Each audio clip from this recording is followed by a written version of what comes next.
This is what you deserve." Those were the words I heard as I looked at my fine porcelain plate, now stained with the saliva of Laura Vanderbilt, my daughter-in-law's mother. 15 people witnessed that moment. 15 pairs of eyes, silently watching as that 63-year-old woman, dressed in her pearl-colored Chanel suit, leaned over the mahogany dining table and spat at me as if I were trash. But what truly broke me was not the spit. It was the voice of my son. "Mum, please behave yourself. Don't provoke her." Robert. My Robert.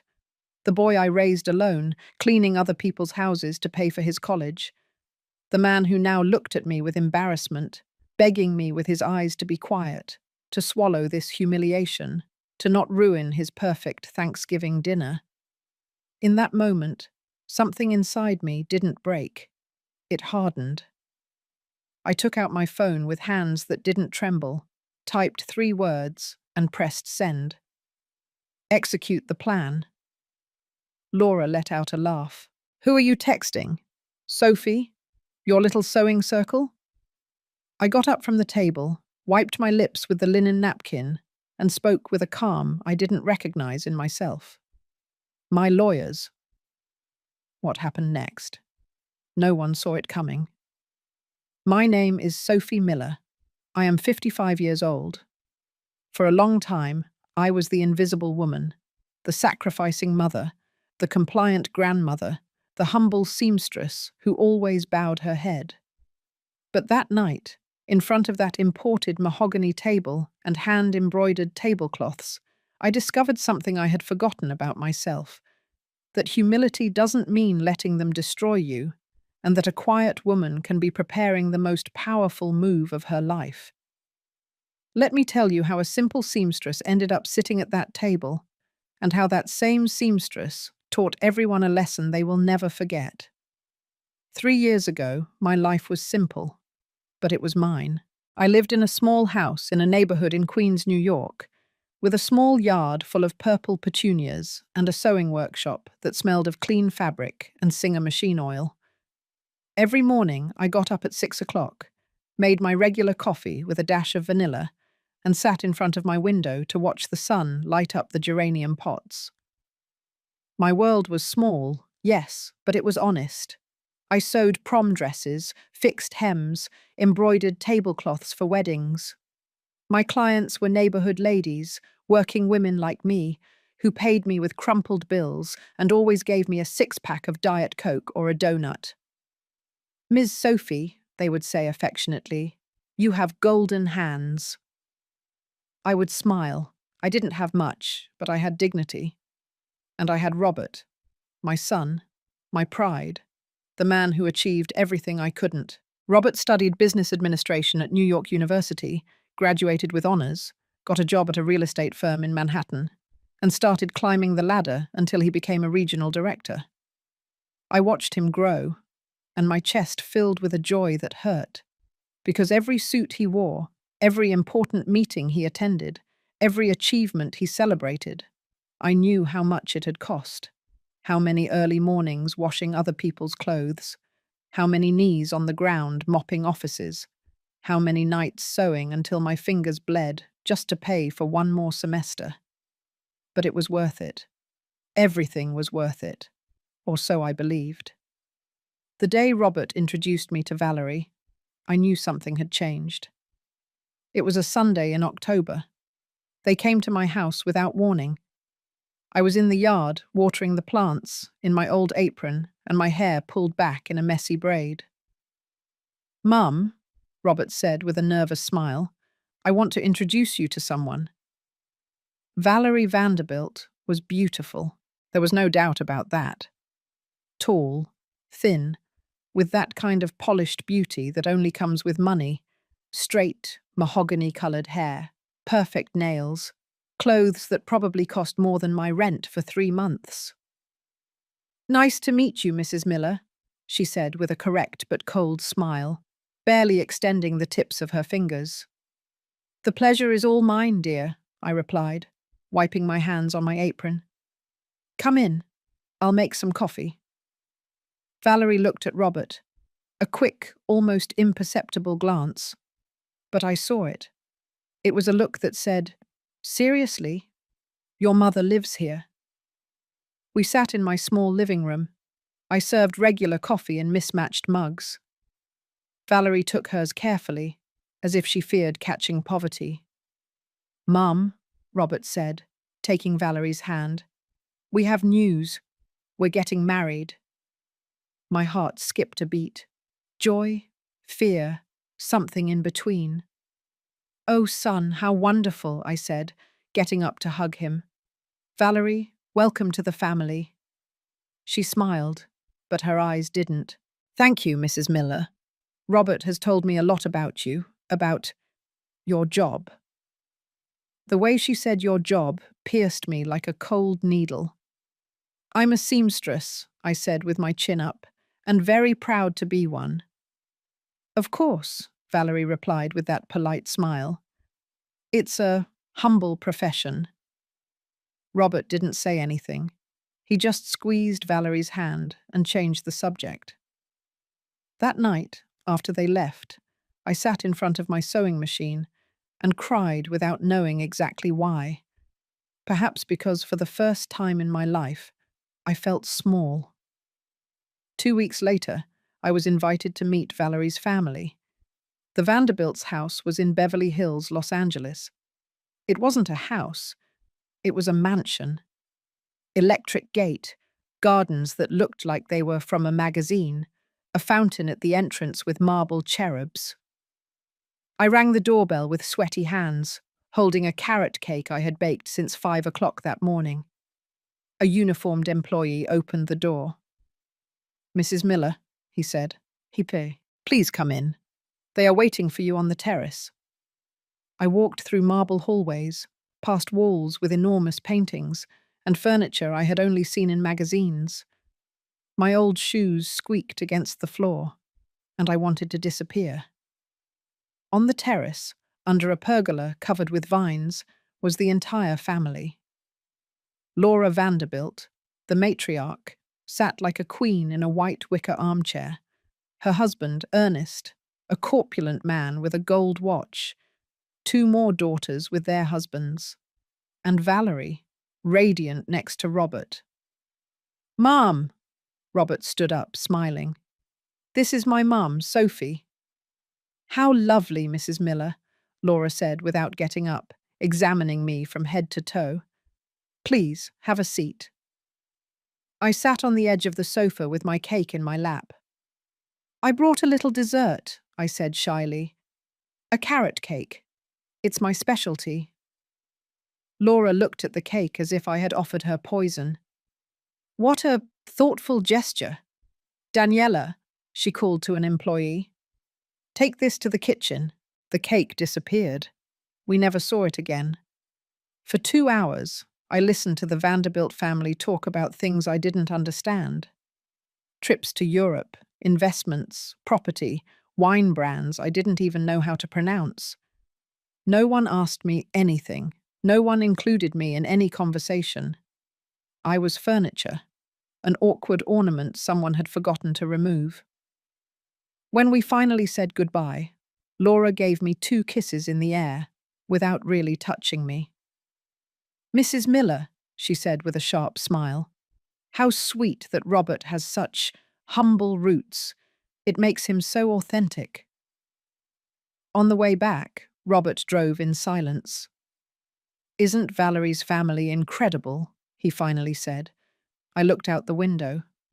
"Yes, son, incredible." But inside, something had broken. Weeks passed. The wedding was planned. And slowly I began to notice something that chilled my blood. Robert was changing. He no longer visited on Sundays. He no longer ate my turkey meatloaf with the same joy.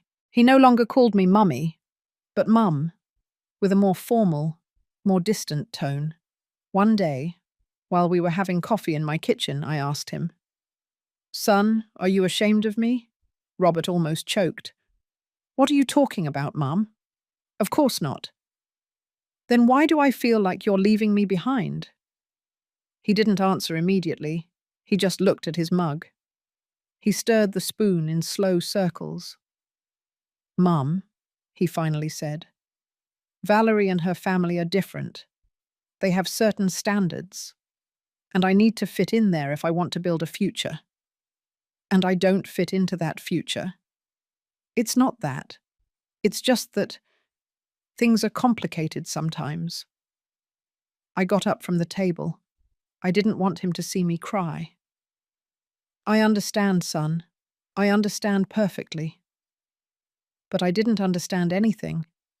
I only knew that the boy who swore to love me forever now looked at me as if I were a problem he needed to solve. And the worst was yet to come.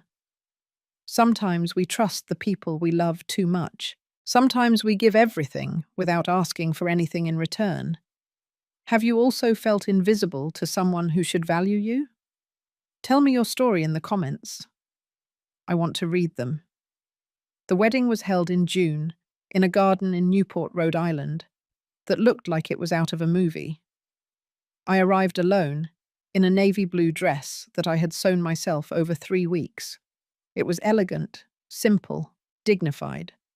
But when I saw the guests in their designer dresses and their jewels shining under the sun, I felt like an intruder at my own celebration.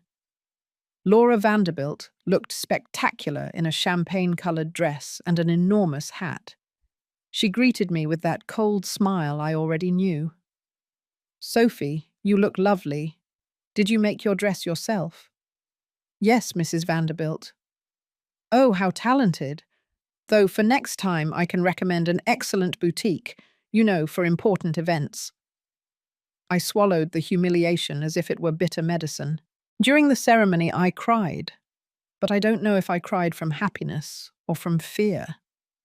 I watched my Robert at the altar, so handsome in his tuxedo, looking at Valerie with those eyes full of love. And I only wanted to feel joy. I wanted to believe that everything would be fine. But something inside me knew I was losing my son. At the reception, they sat me at a table in the back, far from the main table, with Valerie's distant aunts who barely spoke to me. From there, I watched Robert laugh with the Vanderbilts, toast with them, belong to that world I could never touch. When it was time for the mother-son dance, Robert looked for me. I walked toward him with my heart in my throat. "Mom," he whispered as we danced, "thank you for everything, for every sacrifice. I will never forget it." "I know, my love. I just want you to be happy." "I am, Mum. Valerie is incredible, and her family has opened so many doors for me." I nodded, swallowing the words I really wanted to say. "What about me? I'm important too." But I kept quiet, as always. After the wedding, the months passed in a strange haze. Robert and Valerie moved into a townhouse in the Upper East Side of Manhattan that the Vanderbilts gave them as a wedding gift. A 3-story house with a terrace and a view of the park trees. I was still in my little house in Queens, sewing dresses for my clients, waiting for Robert's calls, which became more and more spaced out. One day, 6 months after the wedding, Robert called me, excited. "Mum, I have news. Valerie is pregnant. You're going to be a grandmother." My heart filled with pure, almost childlike joy. "Oh, son, how wonderful. I'm coming over right now." "Wait, Mum. I'll call you later to coordinate. Valerie is resting. And well, you know how these things are." "Of course, son. Whatever you need." But the call to coordinate never came. Throughout Valerie's pregnancy, I felt as if I were watching my son's life through glass, close but unable to touch. Valerie's Facebook posts showed spectacular baby showers, nursery rooms worthy of a magazine, professional photo shoots. And I, sitting in my workshop, knitting a baby blanket with my own hands, wondering if my grandson would ever use it. When Matthew was born, Robert called me from the hospital. "He's born, Mum. A beautiful boy. His name is Matthew Vanderbilt Miller." I was silent for a second. Vanderbilt Miller? Not Miller Vanderbilt. Well, Valerie's family has a tradition. The maternal surname comes first when it's the first male grandchild. Another silent humiliation. Again, swallow everything. That's fine, son. When can I go meet him? Tomorrow afternoon, but only for 1 hour, okay? Valerie needs to rest, and, well, her mum is here helping with everything.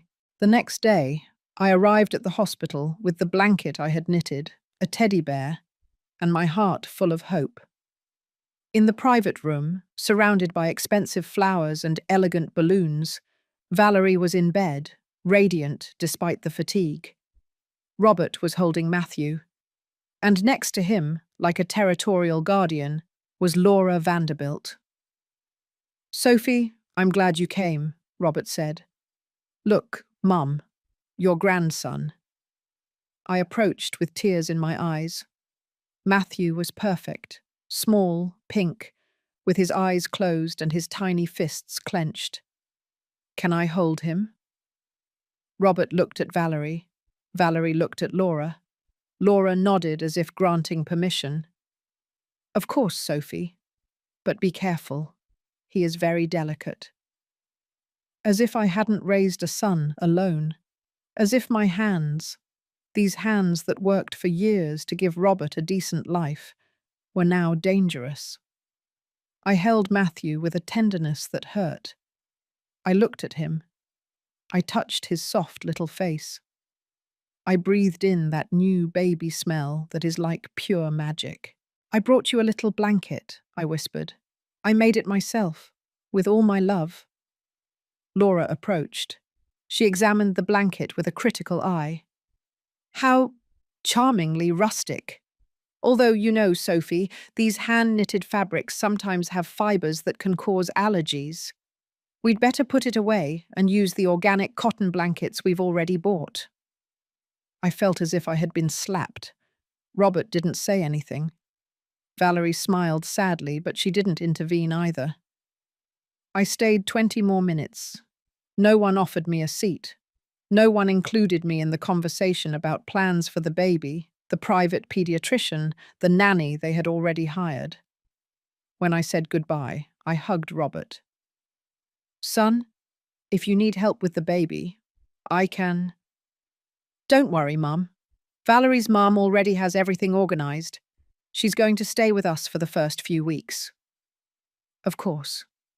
Laura would stay. Laura would be there for the first smiles, the first nights, the first magical moments of her grandson. And I would return to my empty house, to my silent workshop, to be the second-class grandmother. In the taxi ride back, I cried uncontrollably. The driver asked me if I was okay. I told him yes, that I had just met my grandson, that they were tears of happiness. I lied. The following months were a slow, silent ordeal. I called Robert to ask about Matthew. He answered with short messages. "Everything fine, Mum. I'll call you later." But later almost never came. On Facebook, I saw photos of Matthew all the time, in Laura's arms, in their huge house, at Vanderbilt family parties where I was never invited. One Saturday afternoon, I gathered my courage and went to Robert's house without warning. I rang the doorbell. An employee opened. "I'm looking for my son, Robert Miller. Do you have an appointment, ma'am?" An appointment? Did I need an appointment to see my own son? No, but I am his mother. One moment. I waited at the door like a street vendor. Finally, Valerie appeared with Matthew in her arms. "Sophie, what a surprise. You should have called." "I wanted to see my grandson. Is Robert here?" "He went golfing with my dad. But come in, just for a little while. Matthew has a very strict nap routine."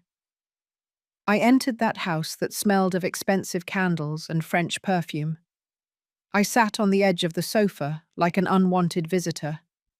I held Matthew for 15 minutes. Valerie watched me like a hawk, correcting how I held him, how I talked to him, how everything. Oh, Sophie, not so close to your face. He could catch something. I'm not sick, Valerie. I know, but you never know. My mum says it's better to be cautious.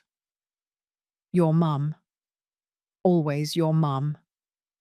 When I left that house, I knew that something inside me was dying. It wasn't just sadness, it was resignation, the terrible acceptance that I had lost my place in my son's life.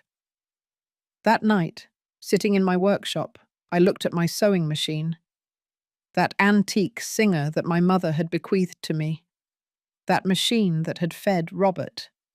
That had paid for his school, his university, his dreams. And I wondered if it had all been worth it. If raising a son alone, sacrificing everything, breaking my back, working, only for him to treat me like a nuisance now, if that was the destiny I deserved. I cried until I fell asleep on the work table, my hands resting on the cold machine, feeling that my life no longer had meaning. But life, as always, had other plans.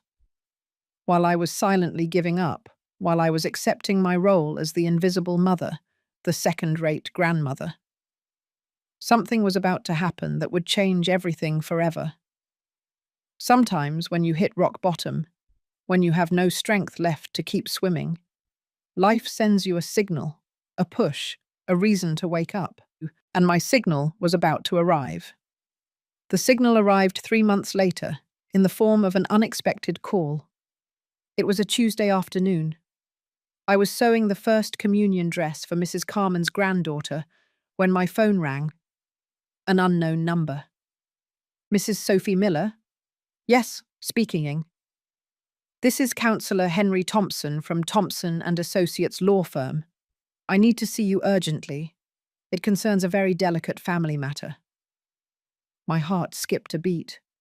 I thought of Robert, of Matthew, of some terrible accident. What happened? Is my son okay? Your son is perfectly fine, but I need to speak with you in person. Can you come to my office tomorrow?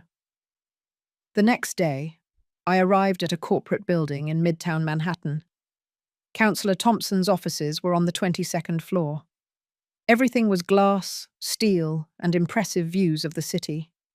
The councillor was a man in his 60s, with glasses and an impeccable suit. He received me with seriousness. Mrs. Miller, thank you for coming. What I am about to tell you is uncomfortable, but you have the right to know. I sat down with my hands tightly clasped over my purse. I was the attorney for your late husband, George Miller. I froze. No one mentioned George. No one talked about the man who had abandoned us when Robert was 2 years old. George passed away 6 months ago in Miami, Florida. I felt nothing, neither sadness nor relief, just a strange emptiness. I'm sorry, I said out of politeness. Ma'am, George changed a lot in his final years. He regretted leaving you. He built a successful import and export business, and in his will, he left everything in the name of his son, Robert, and his grandson, Matthew. The world stopped. As in, Robert inherited property, bank accounts, investments. We're talking about approximately $4 million. $4 million. And Robert knows? Yes, ma'am. He came in 5 months ago to sign all the papers, he and his wife. 5 months. Robert had known for 5 months and never told me. Why are you telling me this? The councillor sighed. Because in the will, George left a letter for you. He asked for forgiveness for all the harm he caused you, and he specifically asked Robert to take care of you, never to abandon you as he did. He handed me a yellowish envelope. I opened it with trembling hands. George's handwriting was almost illegible. Trembling, like an old sick man's. Sophie, I know I don't deserve your forgiveness. I left you alone with our son and took my cowardice to another city. I built a new life. but I was never happy. I always carried the guilt of having destroyed you. I left everything to Robert because you raised him alone, with your effort, with your love.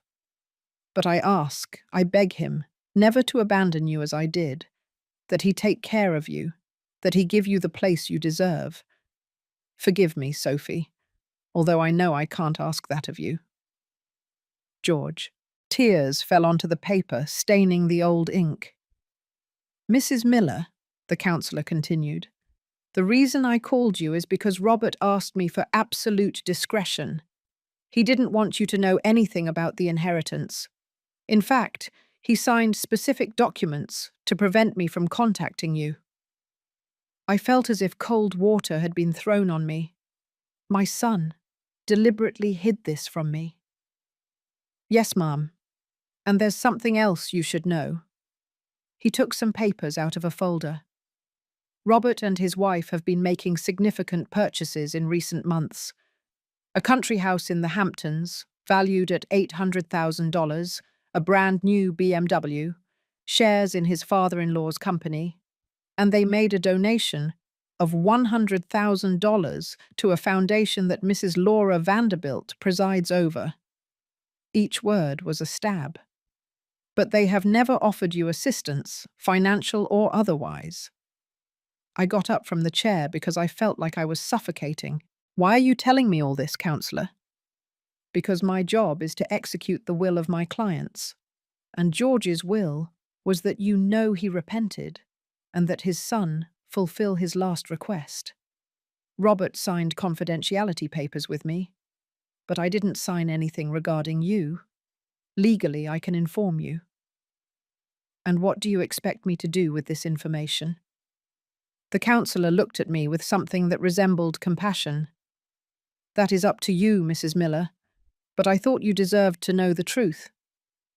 I left that office like a sleepwalker. I rode down the 22 floors in the elevator without seeing anything, without hearing anything. Only the echo of a truth that was splitting me in two. Robert had inherited $4 million and never told me, while I kept sewing until dawn to pay my rent, to buy my groceries, to save money for Matthew's little gifts that never reached his hands. My son had millions, millions that his absent father had left him with a single condition, that he take care of me, and he chose to hide it from me. I walked down Midtown Manhattan aimlessly, through the midday crowd, feeling that I didn't know the man my son had become. When did it happen?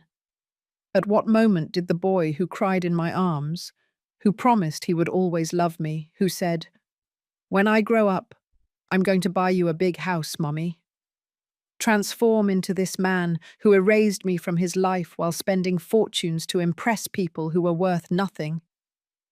That night I couldn't sleep.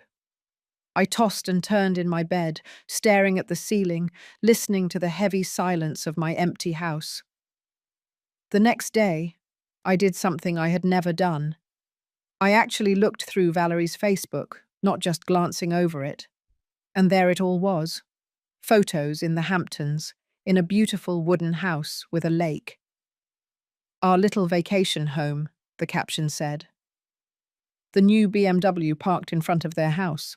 My husband spoiled me, with heart emojis. Photos of a charity gala. Valerie and Robert next to Laura, extremely elegant.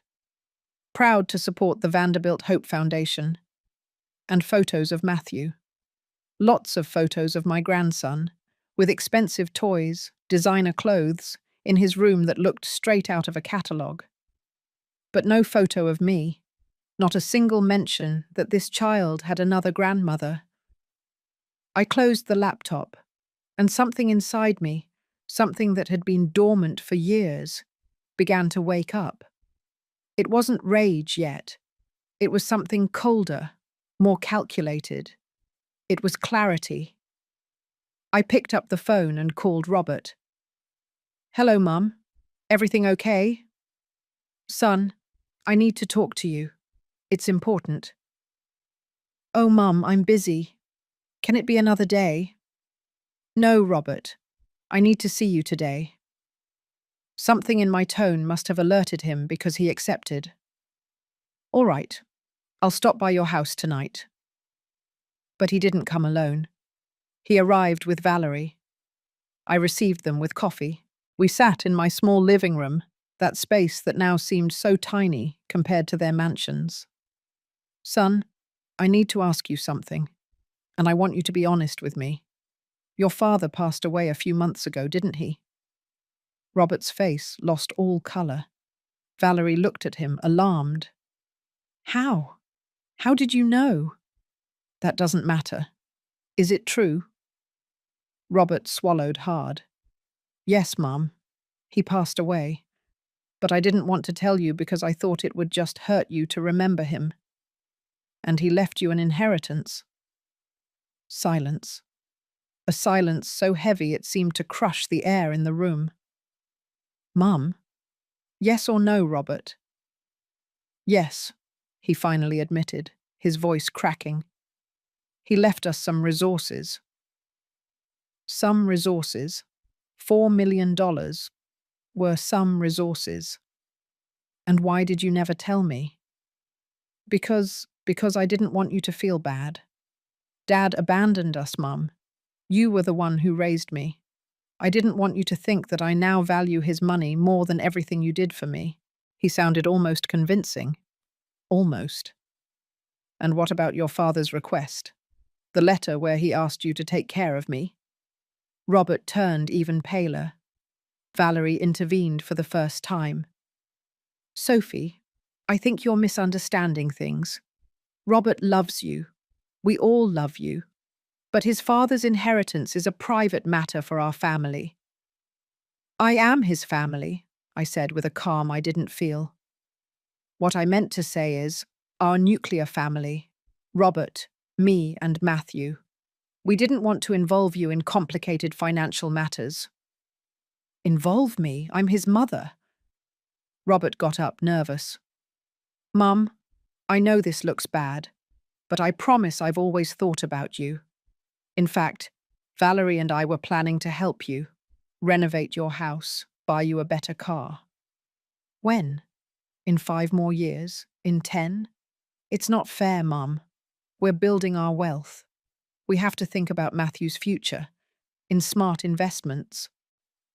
And is the Hamptons house a smart investment? The BMW? The $100,000 for your mother-in-law's foundation? Robert was speechless. Valerie stood up, offended. I don't know who gave you that information, Sophie, but it is very inappropriate for you to be investigating our finances. Inappropriate is forgetting the mother who broke her back to give her son a decent life. Robert approached, trying to take my hands. Mum, please, let's not fight. You are important to me. You always will be. I looked him in the eyes. Those eyes I had known since he was born, that I had seen cry, laugh, dream, and I recognized nothing in them. I want you to leave, I said firmly. Mum, please, leave my house. I need to be alone. They left. Robert tried to hug me at the door, but I stepped aside. When I closed the door, I leaned against it and took a deep breath. I didn't cry. For the first time in months, I didn't cry, because something had changed in me that night, something fundamental. I had stopped being the silent victim, the self-sacrificing mother who forgave everything. And although I still didn't know what I would do, although I still didn't have a plan, I knew I was no longer going to keep accepting crumbs of love at the table of my own life. The war hadn't started yet, but I had just put on the uniform. The following weeks were strange. On the outside, everything was the same. I sewed my dresses, attended to my clients, watered my plants every morning. But inside, something had changed forever. It was as if I had been asleep for years and had finally opened my eyes. Robert called me occasionally with that voice laden with guilt, asking me how I was. I responded with monosyllables. Fine, son. Busy. I didn't give him the pleasure of hearing me beg for his attention. One afternoon, While I was drinking coffee in my kitchen, my neighbour, Mrs. Henderson, knocked on the door. "Sophie, I've come to ask you a huge favour. My niece is getting married in 2 months and needs a dress. But not just any dress. Something special, elegant, the kind you know how to make."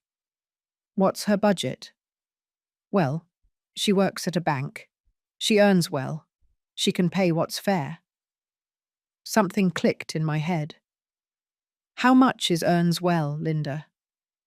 Mrs. Henderson lowered her voice, as if it were a secret. "Like $30,000 a year. To her, your work is gold, Sophie. I told her you charge cheap, but that you're the best." $30,000 a year. I charged $200 for a handmade wedding dress, with embroidery that took me weeks. $200 that was barely enough for me to survive. Why did I charge so little? Because I always believed I didn't deserve more. Because I always believed that my work, like my life, should be humble. "Tell your niece to come," I told Linda. "But my prices have changed now. A handmade wedding dress with custom embroidery costs $1,500. If she wants something more elaborate, $2,000. Mrs. Henderson almost choked on her coffee. "Oh, Sophie, isn't that a lot?" "It's fair, Linda. It's what my work is worth." 3 days later, Linda's niece came to my workshop. A pretty, nervous girl, about 25 years old. I showed her my portfolio, photos of dresses I had made over the years. Her eyes lit up. "Mrs. Sophie, your work is beautiful. It looks like it came from an expensive boutique." "Why? It is from an expensive boutique," I replied with newfound confidence. "Only I'm the owner of my own boutique." She accepted the price without haggling.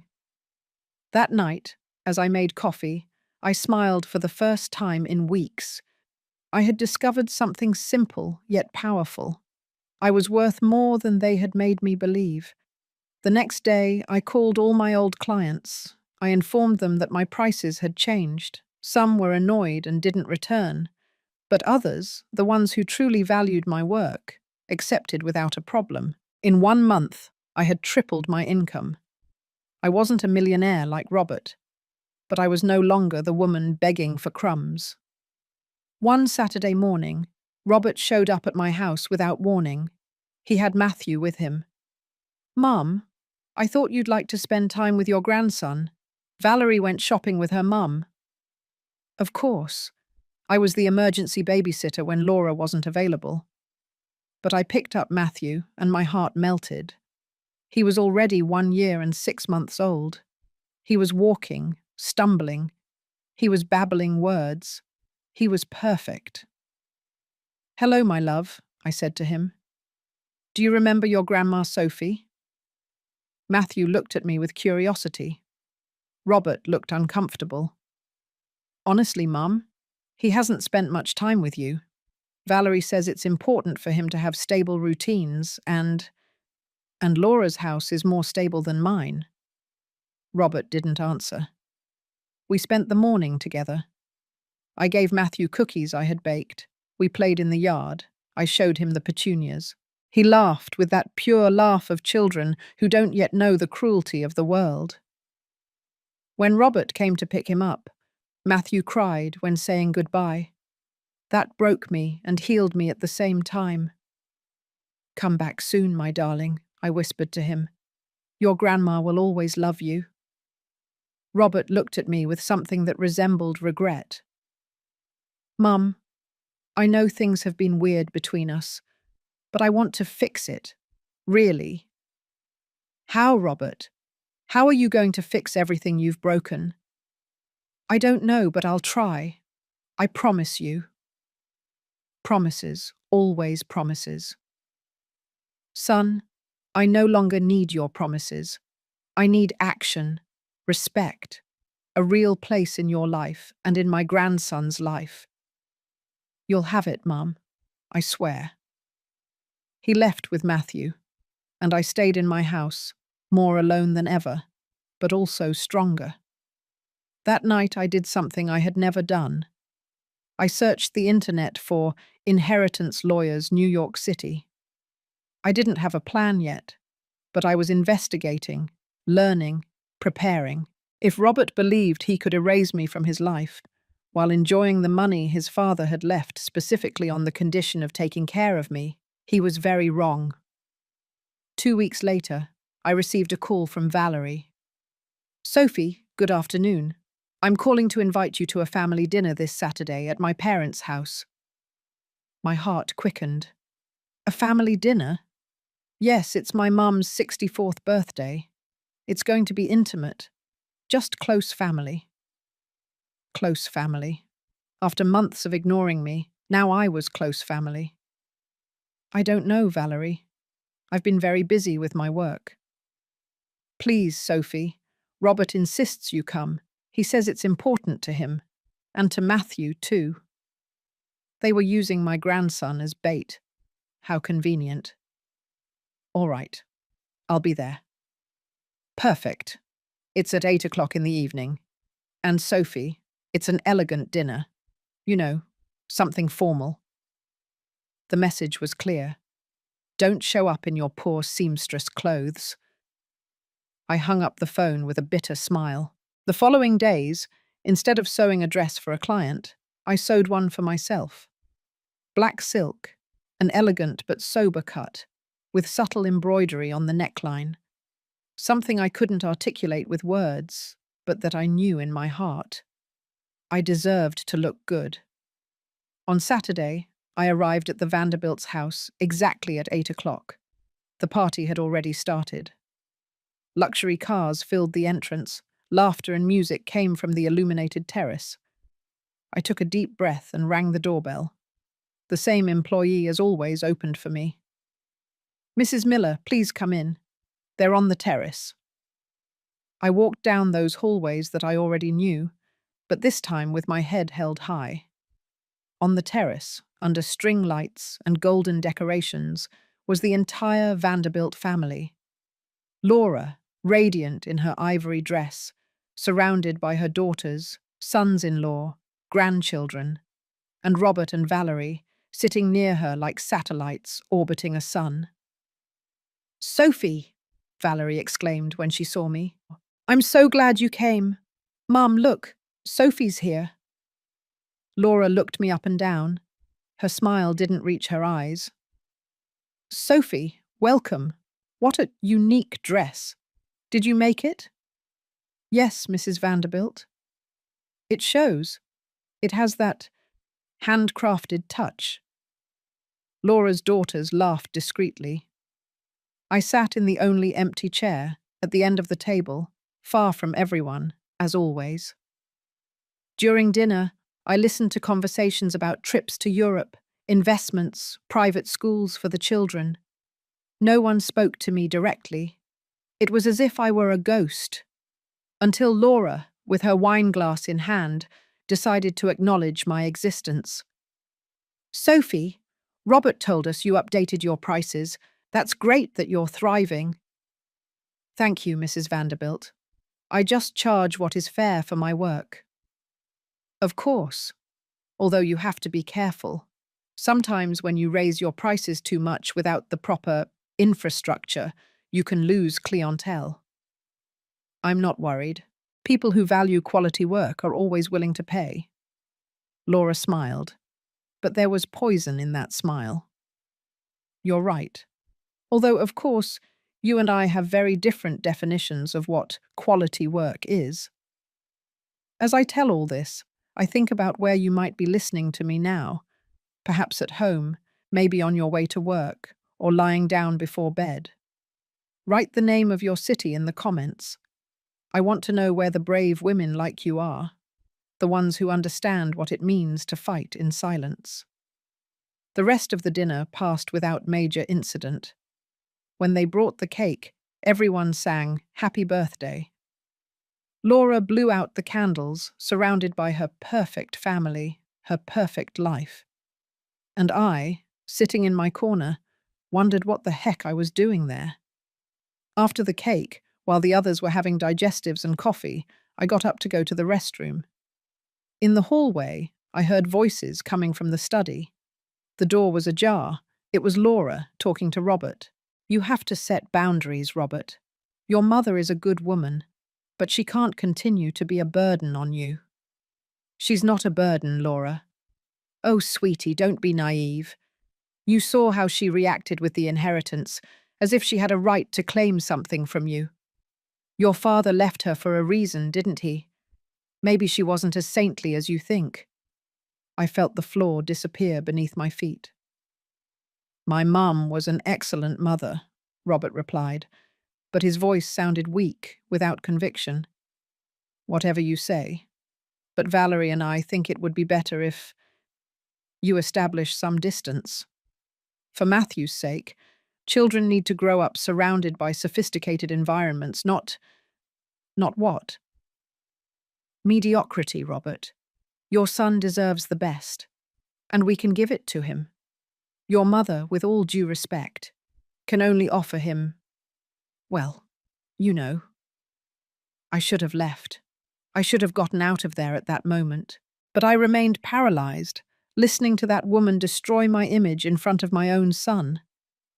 Laura is right about one thing, Robert. Your mum is very intense, I heard Valerie's voice say. She always makes awkward comments, and with the lawyer thing, she showed that she doesn't trust us. I just wanted answers, Robert mumbled. Well, she succeeded in making all of us uncomfortable. Look, I'm not saying you completely cut her off, but you do need to establish clear boundaries. Matthew can see her sometimes, but under supervision, and our family's finances are none of her business. You're right, sweetie, Laura added. Besides, now that Valerie is pregnant again, you need peace and quiet, not family drama. Pregnant again? My heart broke in two. They were going to have another baby, and no one had told me. I returned to the terrace with trembling legs. I sat down in my place. I took a sip of water and watched Robert return from the study with Valerie and Laura. He saw me and quickly looked away. Coward. The rest of the evening was torture. When I finally said goodbye, no one insisted that I stay longer. Thank you for coming, Sophie, Laura said with that icy smile. It was a pleasure having you here. Lies. Everything was lies. Robert walked me to the car. Mum, are you okay? You look pale. I'm perfect, son. Congratulations on the baby. Robert froze. How? Wall's here, Robert. Wall's always here. I got into my car without looking at him. I drove home with my hands clenched on the steering wheel, fighting back the tears that wanted to come out. But I didn't cry. Instead, I got home. I took off the elegant dress, put on my old robe, and sat down in front of my sewing machine. That singer that my mother had bequeathed to me, that machine that had fed my son, that had paid for his dreams, that represented all my effort. I touched it fondly, as one strokes an old friend. You and I have been through a lot together, I whispered to it. Haven't we? And in that moment, as my fingers traced the cold metal of the machine, as I listened to the silence of my empty house, I made a decision. I was no longer going to be the victim. I was no longer going to beg for love. I was no longer going to accept crumbs. I took out my phone and looked for a number I had saved weeks ago. Councillor Henry Thompson. I wrote him a message. Councillor, I need urgent legal advice regarding inheritances, family rights, and grandparent protection. When can you see me? The answer came in 2 minutes. Tomorrow at 10 o'clock. I'll be waiting, Mrs. Miller. I closed my phone and took a deep breath.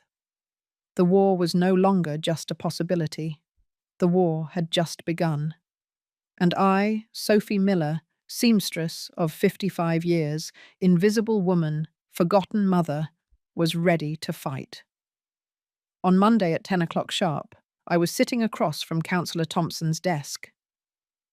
Mrs. Miller, I'm glad to see you, although the circumstances are not the best. Counselor, I need to know what my options are. Legally, my son has excluded me from his life and my grandson's life. Is there anything I can do? The counselor took out a notebook and began taking notes. Tell me everything from the beginning. And I told him everything. The hidden inheritance, the humiliations, the new pregnancy they hid from me, the conversations I had overheard. Each word hurt, but it also liberated me. When I finished, the counselor leaned back in his chair, thoughtful. Mrs. Miller, legally there are several things we can explore. First, in New York, the figure of grandparent visitation rights exists. You have the right to see your grandson. If we can prove that he is unjustly preventing that contact, a judge can order it. My heart leaped with hope. Second, regarding the inheritance, your late husband left an explicit letter asking Robert to take care of you. That is not legally binding, but what? But if we can prove that Robert is using the inheritance in a way contrary to the express wishes of the testator, and that you are in a situation of need while he spends on unnecessary luxuries, there are legal precedents for moral claims. I don't want his money, counselor. I just want them to respect me. I understand, Ma'am. But sometimes, for people to understand the value of something, you have to hit them where it hurts the most. He was right. Robert only cared about money and his image. That's where I had to hit. There is something else, the counselor continued. I need to investigate something. May I make some inquiries with the public registry and with some contacts? Whatever is necessary. I'll call you in a few days. I left there with a mixture of hope and fear. I was taking steps into unknown territory, but there was no turning back. That same afternoon, while I was sewing Mrs. Henderson's niece's dress, my phone rang. It was Robert. Mum, I need to talk to you. Tell me. No, in person. Can I come over now? I'm working. Please, Mum. It's important. Something in his voice alerted me. It wasn't guilt. It was urgency. All right. I'll wait for you. He arrived 30 minutes later, alone. That was already strange. He looked drawn, haggard, nervous. Mum, I need to ask you a huge favor. I crossed my arms. Go ahead. I need you to sign some papers. What papers? He took some documents out of his briefcase. He put them on my work table. It's a voluntary renunciation of visitation rights with Matthew. The world stopped. What? Wait. Let me explain. It's not what you think. It's just a legal formality. Valerie and I are doing some paperwork for the new baby. Inheritance issues, trusts, and the lawyers asked us to have all the grandparents sign documents waiving future claims. Did Laura sign this? Robert hesitated. It's different. She's actively involved in Matthew's life. You hardly see him, Mum. So it's just to legally protect the children in case of what, Robert? In case of any future family conflict. I took the papers and read them slowly. Although the legal language was complicated, I understood enough. It wasn't a renunciation of visitation. It was a sworn statement that I voluntarily waived any right over my grandchildren, that I acknowledged that I did not have the financial or emotional capacity to be an active part of their lives, that I accepted sporadic visits under the parents' supervision. It was my certificate of second-class grandmother, signed and sealed. Robert, I said with a calm that surprised even me. Did you read this? The lawyers explained it to me. Did you read it word for word? He remained silent. Because it says here that I acknowledge not having the emotional capacity to care for my grandchildren. Is that what you think of me? Mum, it's just legal language. It doesn't mean anything. Everything means something, Robert, especially in legal documents.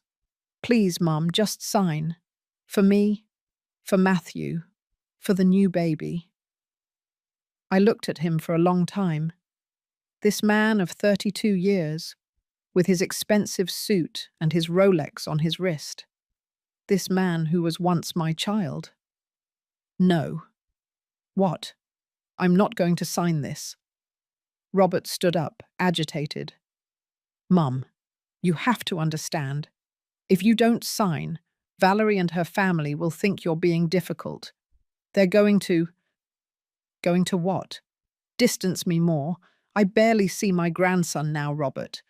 What else can they take from me? It's not like that, Mum. We're not trying to take anything from you. Then why do you need me to legally waive my grandmother rights? Because it's what's best for everyone. For everyone? Or for Laura? Robert paled. This was her idea, wasn't it? I continued. She convinced Valerie, and Valerie convinced you, and now you come here to ask me to erase myself from my grandchildren's lives. It's not that. Then what is it, Robert? Explain it to me. What is it? I had never yelled at him like that. Never. Robert slumped into the chair, his head in his hands. Mum, you don't understand the pressure I live under. The Vanderbilts have opened incredible doors for me. They brought me into their company. They introduced me to important investors. Laura sees me as a son, but they have certain standards, and I don't meet those standards. Silence. That silence told me more than 1,000 words. I understand, I said with a voice I didn't recognize as my own. I, your mother, the woman who worked herself to death so you could have an education, clothes, food. I'm not good enough for the Vanderbilt family. Don't say that. Then what do I say, Robert? What do I say when my own son asks me to give up my grandchildren because his mother-in-law wants it that way? She doesn't want it that way. I heard it, Robert. I heard when she told you I was a burden, that I'm mediocre, that Matthew shouldn't grow up near me. Robert closed his eyes. Mum, Laura sometimes says things she doesn't really mean.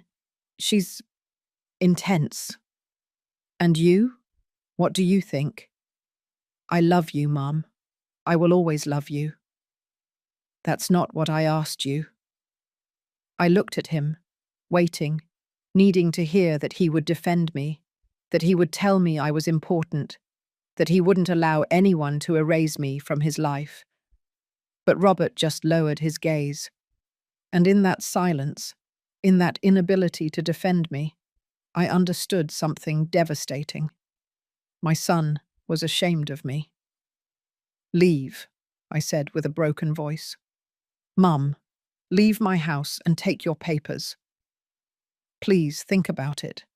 It's just a signature. It doesn't change anything between us. Robert, it changes everything. And I've already made my decision. I am not going to sign. He stood up. He took the documents with trembling hands. Valerie is going to be very disappointed. Let her be disappointed. I've already lived enough disappointments for 2 lifetimes. Robert reached the door. He stopped. Mum, you can still reconsider. You have until Friday. After that, things are going to get complicated. Are you threatening me? No, Mum. I'm just warning you. Laura can be difficult when she doesn't get what she wants. Let her be difficult. I can be too. He left without saying goodbye. When I closed the door, my legs gave out. I slid to the floor, hugging my knees, trying to breathe. When did everything break so badly? When did my son choose money and status over his own mother? That night I didn't sleep. I tossed and turned in bed, reviewing every moment of Robert's life, searching for where I had failed as a mother. Was I too permissive? too self-sacrificing? Did I unintentionally teach him that a mother's love is something that can be despised because it will always be there? At 3 o'clock in the morning, my phone rang. It was a message from an unknown number. Mrs. Miller, this is Mary, an employee at the Vanderbilt's house. Sorry to write to you at this hour. I need to speak with you. It's important. Please don't tell anyone I contacted you. My heart raced. What is this about? I prefer to tell you in person. Can you meet us tomorrow at the coffee shop in Central Park? At 11 o'clock. Come alone. Us? Daniela and me. We both work there. And we both know things that you should know. Things they are planning against you. I felt a chill run down my spine. I'll be there. At 11 o'clock the next morning, I was sitting at a table in the Central Park coffee shop, with coffee I couldn't drink because my hands were trembling. 2 women in their 40s arrived, with tired but honest faces. Mary, the one who had always opened the door for me, and Daniela, the one who had taken my cake that first time. They sat down nervously, looking around. Mrs. Miller, Mary began, what we are going to tell you could get us into trouble. But what they are doing is not right. It's not right. What is going on? Daniela took out her phone. 2 days ago, Mrs. Laura and Mrs. Valerie were talking in the living room. We were cleaning nearby and, well, we listened. And we recorded it, Mary added. I know it's wrong, but something told us you needed to know. She handed me her phone with headphones. I pressed play. Laura's voice sounded clear. Did you convince Robert to ask his mother to sign the papers? Yes, Mum. It was today, but I don't think she'll sign. She has to sign, Valerie. If she doesn't sign voluntarily, we'll have to take other measures. What measures? Well, I have a lawyer who can prepare documents proving that Sophie is unfit to be around the children. We can use her precarious economic situation, her age, her lack of resources for medical emergencies. But is that legal? Honey, everything is legal when you have the right lawyer and enough money to pay for it. Besides, once the second baby is born, you can request preventative guardianship. Basically, a document that says that in case of any problem, the children could never stay with her. It sounds cruel, Mum. It's not cruel, it's protection. That woman is resentful because Robert inherited and she didn't. Who guarantees us that she won't try to manipulate Matthew against us when he grows up? Better to cut her off at the root. My blood froze. And is Robert okay with this? Valerie asked in the recording. Robert is okay with whatever you tell him he's okay with. That boy adores you, Valerie, and he adores this life we've given him. He's not going to risk it for his mother. Sometimes I feel bad for her. I mean, she did sacrifice for him. Please, Valerie. She did what any mother would do. She's no saint. Besides, we already gave her opportunities to be part of the family, and she's always with that victim attitude. I'm tired of her martyr face. There was a pause. And what if she finds a lawyer? Laura laughed, a cold, calculating laugh. With what money? She lives hand-to-mouth sewing dresses.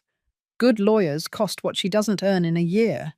And even if she found one, we have more resources, better connections, and above all, we have legal custody. She has nothing. The recording ended. I took off the headphones with hands that I no longer felt. There's more, Daniela said. We have seen documents in Mr. Ernest's study, lawyer papers, things about preventative custody, false psychological evaluations. False? Yes, ma'am. They already have documents prepared saying you suffer from emotional instability, that you have made inappropriate comments in front of the child, that your house is not safe for minors. All lies. Why are you telling me this? Why are you risking your jobs? Mary took my hand. Because we are both mothers, Mrs. Miller, and we both know what it's like to fight for our children. What they are doing to you is not right. Period. Besides, Daniela added, you were always kind to us. You greeted us, asked about our families. Mrs. Laura doesn't even look us in the eyes. You have a heart. They only have money. I got up from the table because I felt like I was suffocating. I walked toward the park, breathing deeply, trying to process what I had just heard. It wasn't just rejection. It wasn't just humiliation. It was a deliberate conspiracy to erase me from my grandchildren's lives. Mary and Daniela followed me. Mum, if you need those recordings for a lawyer, we can give them to you, Mary said. Thank you, I mumbled. Thank you for your courage. One question, Mum, Daniela said. Are you going to fight? I looked at both of them, two honest, hard-working women, risking their livelihoods to do the right thing. And I understood that I couldn't give up. Not for me, but for them. For all the women like us, who work in silence, who love unconditionally, who give everything expecting only crumbs of respect. Yes, I said with a firmness that was born from the deepest part of my being. I'm going to fight. That afternoon I called Councillor Thompson. Councillor, I need to see you urgently. I have evidence, I have proof, and I need you to help me protect my rights. Come tomorrow first thing and bring everything you have. That night, sitting in front of my sewing machine, I made a decision that would change everything. I was no longer going to beg for love. I was no longer going to accept humiliations. I was no longer going to be invisible. Robert, Valerie, and Laura had declared war. And I, Sophie Miller, seamstress of 55 years, forgotten mother, was ready to show them that a mother never gives up, that a grandmother fights until her last breath, and that the worst mistake they could make was to underestimate the humble seamstress. Because women like me, the ones who have survived everything, the ones who have risen from their knees 1,000 times, are much stronger than they will ever imagine. The dinner the following Saturday was going to be memorable, but not for the reasons they thought. Saturday arrived faster than I expected. Throughout the week, Councillor Thompson and I had prepared everything: documents, evidence, recordings. He contacted a known judge, prepared petitions for protection of my grandparent visitation rights, and most importantly, he thoroughly investigated the finances of Robert and the Vanderbilts. What he found was revealing. It turned out that Laura and Ernest Vanderbilt were in serious financial trouble. Bad investments, hidden debts, mortgaged property. The facade of wealth was held together with pins. And Robert, my naive Robert, had invested more than $1 million of his inheritance into his father-in-law's business. Mrs. Miller, the counsellor had told me the day before, this is family financial fraud. Robert is being used, and the worst part is, he probably doesn't even know it. What do we do? Tomorrow at that dinner, you just stay calm. Whatever happens, I have already activated certain legal mechanisms. We just need them to show their true colours in front of witnesses. Witnesses? The counsellor smiled mysteriously. Trust me. So there I was, Saturday at 8 o'clock in the evening, ringing the doorbell of the Vanderbilt mansion in an elegant navy blue dress and my heart beating like a war drum. This time I wasn't carrying a cake. This time I was carrying dignity. Mary opened the door, looked at me knowingly, and whispered so low I could barely hear her. Be strong, ma'am. The dinner was even more elegant than the last one. 15 guests sat at a very long mahogany table, with white tablecloths, fine crystal, and flower arrangements that probably cost more than my monthly rent. I recognized some of them: Laura's daughters with their husbands, a couple of Ernest's business partners, and of course, Robert and Valerie. Valerie was already showing her pregnancy. She looked radiant in a peach-coloured dress. Sophie, you made it, Valerie said with a strained smile. That's great. Mum wanted you to be here. Of course she wanted me to. They needed to humiliate me one last time before erasing me forever. They sat me, again, at the end of the table, far from Robert, far from everyone, like an unnecessary appendix. The dinner began with oysters and champagne, conversations about politics, business, the new Mercedes that Ernest had just bought. I ate in silence, observing. I noticed how Robert avoided my gaze, how Valerie squeezed his hand every time I spoke, how Laura watched me with those hawk eyes, waiting for the perfect moment to attack. That moment arrived with the main course, a beef fillet in red wine sauce. Mine arrived in front of me, steaming and perfectly prepared. Sophie, Laura said from her seat at the head of the table, raising her glass. It's so good you could come tonight. I know you've been busy with your sewing projects. All eyes turned to me. Thank you for the invitation, Mrs. Vanderbilt. Robert insisted so much that you be here. He says he misses you, right, sweetie? Robert nodded without looking at me. Although I understand you've been a little distant lately, Laura continued. Robert told us he asked you for a favor. Something very simple, just some papers, and you refused. The silence at the table was thick. I didn't refuse a favor, I replied calmly. I refused to renounce my rights as a grandmother. Oh, Sophie, always exaggerating everything. Laura laughed falsely. No one is taking anything away from you. We just wanted to formalize certain family agreements. Agreements that basically erase me from my grandchildren's lives. Laura put down her glass with a dry thump. Look, Sophie, I'm going to be direct because I think you deserve it. You and I come from very different worlds. I believe in elegance, in education, in maintaining certain standards. And you, well, you do what you can with what you have. Someone coughed awkwardly. Valerie murmured, Mum. But Laura ignored her.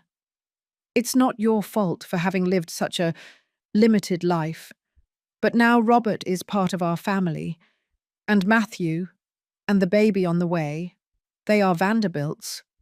They deserve to grow up in an environment of excellence, not mediocrity. My heart was beating so hard, I could hear it in my ears. With all due respect, Mrs. Vanderbilt, I said, keeping my voice firm. I raised Robert alone. I fed him, I educated him, I gave him values. And if that is mediocrity to you, then I am proud to be mediocre. Values? Laura let out a bitter laugh. What values did you teach him? To settle for little? To have no ambition? Robert had to unlearn all that when he entered our family. Mum, that's enough, Valerie intervened, clearly uncomfortable. No, let me finish. Sophie needs to understand her place. Look, no one is cutting you out completely. You can see your grandchildren once in a while, on holidays, maybe on their birthdays. But the daily upbringing, the important decisions, the formation of their character, that's up to us. And what does Robert think of all this? I asked, looking directly at my son. Robert opened his mouth, but Laura spoke first. Robert thinks the same as us, right, sweetie? My son, my child, the man I had raised with infinite love, nodded. Mum, he said in a weak voice, it's what's best for everyone. You'll have your space, we'll have ours. It's healthier that way. Healthier or more convenient? Sophie, you're being dramatic now, Laura intervened. This is exactly what I mean. Always the victim. It's always the drama. The children don't need to grow up with that negative energy. I took a deep breath. I remained calm as Councillor Thompson had asked me to. Negative energy is wanting to see my grandchildren negative energy, wanting to be part of their lives. It's negative energy not knowing your place, Laura said coldly. And your place, Sophie, is in your little house in Queens, with your sewing machine, living your simple little life. Leave the important things to us. Ernest, her husband, tried to intervene, seeing that the situation was escalating. No, Ernest. Someone has to tell her things as they are. Laura stood up from her chair. She walked slowly toward my side of the table. She stopped next to me. Sophie, I'm going to be very clear. You don't fit into this family. You never have.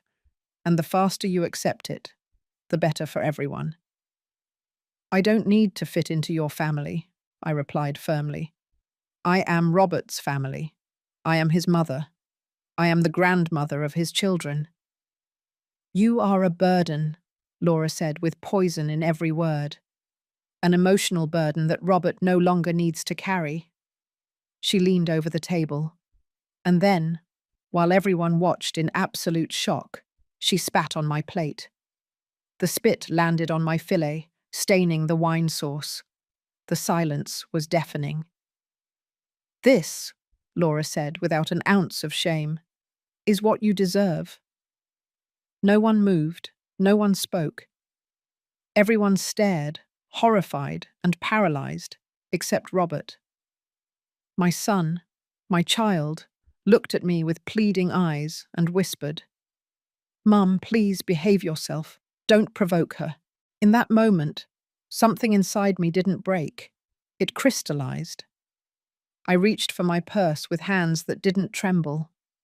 I took out my phone, and with a calm that I didn't know I possessed, I wrote a message and pressed send. Execute the plan. Laura let out a scornful laugh. Who are you texting, Sophie? Your little sewing circle? Are they going to come and defend me with needles and thread? I stood up. I wiped my mouth with the linen napkin, and I looked Laura directly in the eyes. My lawyers. The smile vanished from her face. Lawyers? Please, Sophie, you can't even afford a decent lawyer. You are mistaken, Mrs. Vanderbilt. I have several and very good ones. In fact, they are already on their way. With documents, with court orders, and with some very interesting questions about financial fraud. Ernest jumped to his feet. What are you talking about? I'm talking about the investments you asked Robert to make in your company. Investments that, according to my lawyer's investigation, never actually existed. Money that simply disappeared. Robert paled. What? No. Ernest told me they were safe investments. They were a fraud, son. They used you. They took over $1 million of your inheritance to cover their debts. That's a lie, Laura screamed. Yagas, you don't have proof of anything. I have all the proof. Bank transfers, forged documents, emails, everything. At that moment, the doorbell rang. Mary went to open it. 3 men in suits entered, Councillor Thompson and 2 of his colleagues. Good evening, the councillor said, with impeccable professionalism. We have documents that need to be served to Mr. Robert Miller and Mr. Ernest Vanderbilt. What documents? Ernest asked, his voice trembling. A request for a financial audit for possible fraud, a court order for family visitation for Mrs. Sophie Miller with her grandchildren, and a civil lawsuit for emotional distress and conspiracy to deprive family rights. This is ridiculous, Laura tried to defend herself, but her voice no longer sounded so confident. Also, Councillor Thompson continued, we have this recording, courtesy of 2 honest employees of this house. He placed a small speaker on the table and pressed play. Laura's voice filled the dining room. That woman is resentful because Robert inherited and she didn't. Who guarantees us that she won't try to manipulate Matthew against us when he grows up? Better to cut her off at the root. The faces around the table were a sight to behold. We also have documents that you prepared with false information about Mrs. Miller, fabricated psychological evaluations, statements of mental instability that never existed. All of that is illegal. I.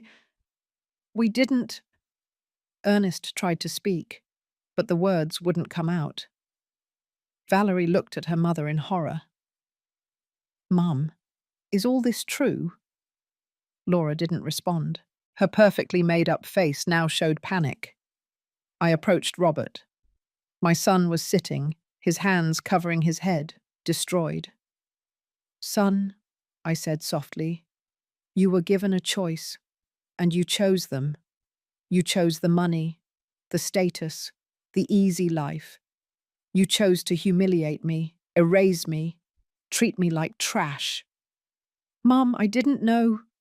You knew, maybe not everything, but you knew they were hurting me, and you looked the other way.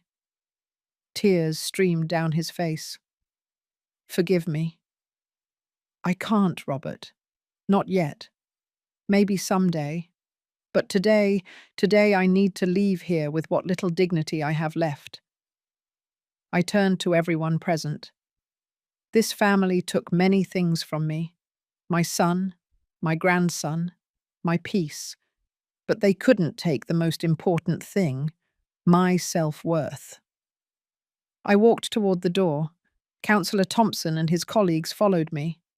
Before leaving, I stopped and looked at Laura one last time. Mrs. Vanderbilt, you spat on my plate saying it was what I deserved, but life has a curious way of returning what you give, and something tells me you are going to learn that lesson very soon. I left that house with my head held high. Outside, under the starry sky, I finally allowed myself to tremble. Councillor Thompson placed a hand on my shoulder. Mrs. Miller, you were very brave in there. I don't feel brave. I feel devastated. I know, but you did the right thing. And now, legally, you have everything in your favor. And I lost my son forever. If you lost him, it was because he chose to lose himself. But the grandchildren, we are going to get them back. I promise you. They drove me home. That night I cried as I had never cried before. I cried for Robert, for the lost years, for the family I would never have. But among those tears, there was also something new. There was freedom. For the first time in years, I was no longer living by begging for love.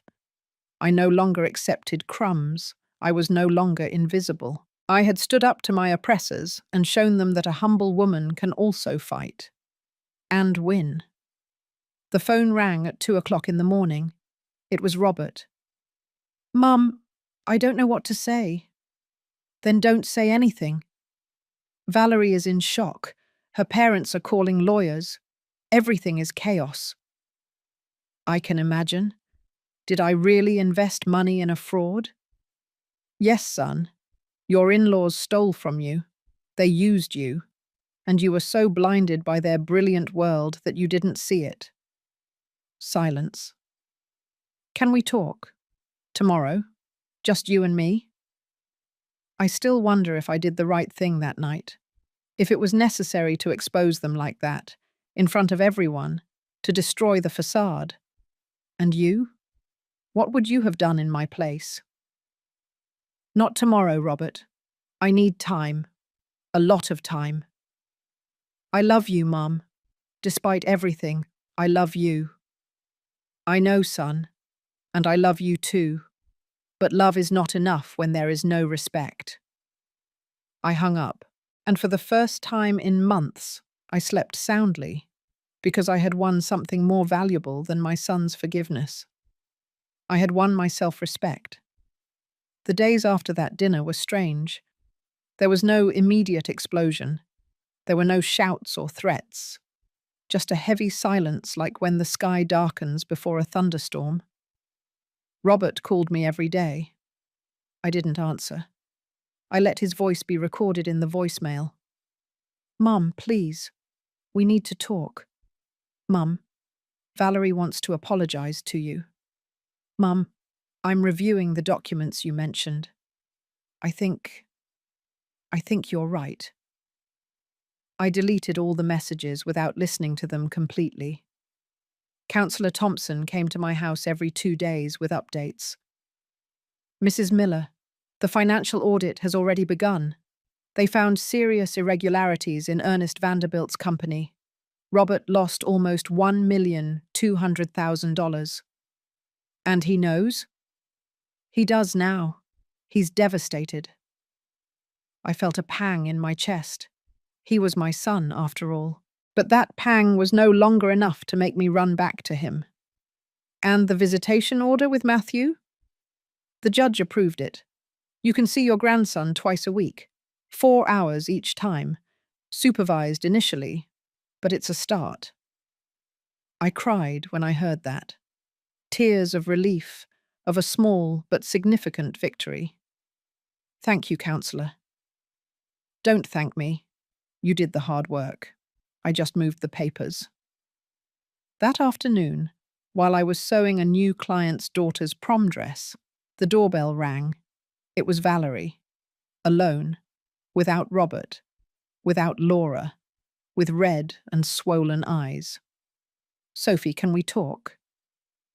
Part of me wanted to close the door in her face, but another part, the part that still believed in redemption, let her in. We sat in my small living room. I served her water because my coffee was no longer for just anyone. I don't know where to begin, she said, her voice cracking. Start at the beginning.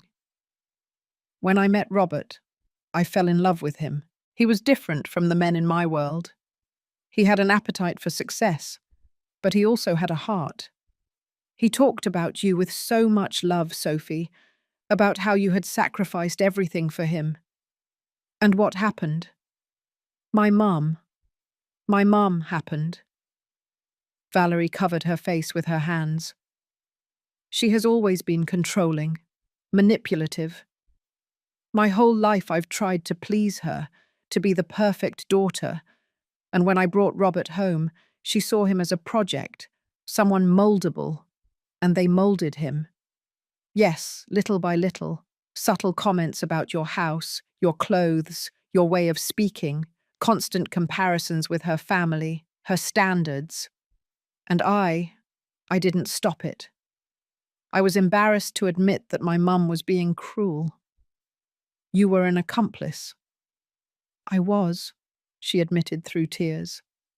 And I hate myself for it. Because you were always kind to me, Sophie, always. And I repaid you with contempt. And now? Now you come because you discovered your parents are scammers. Valerie looked up, surprised by my harshness.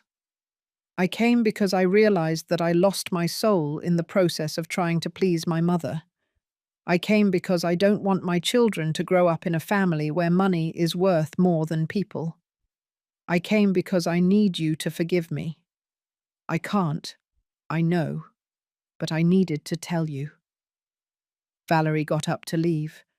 At the door, she stopped. Robert is destroyed. He doesn't eat, he doesn't sleep.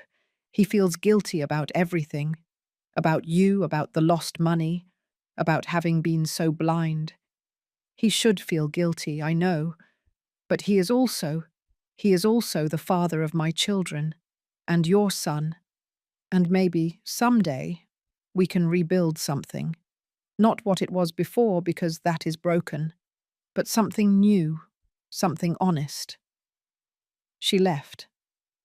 I stayed sitting in my living room, looking at the empty space she had left, wondering if redemption was possible after so much damage. That night, Robert appeared. He didn't ring the doorbell. He just sat on the steps of my porch, waiting. I saw him from the window. He looked haggard, aged. He was no longer the successful man in the impeccable suit. He was a lost child. I opened the door. Son. Mom. He stood up with difficulty, as if his legs didn't want to hold him. Can I come in? I hesitated, but finally nodded. We sat in the kitchen. I made him regular coffee with a dash of vanilla, like when he was a child and we had long conversations after school.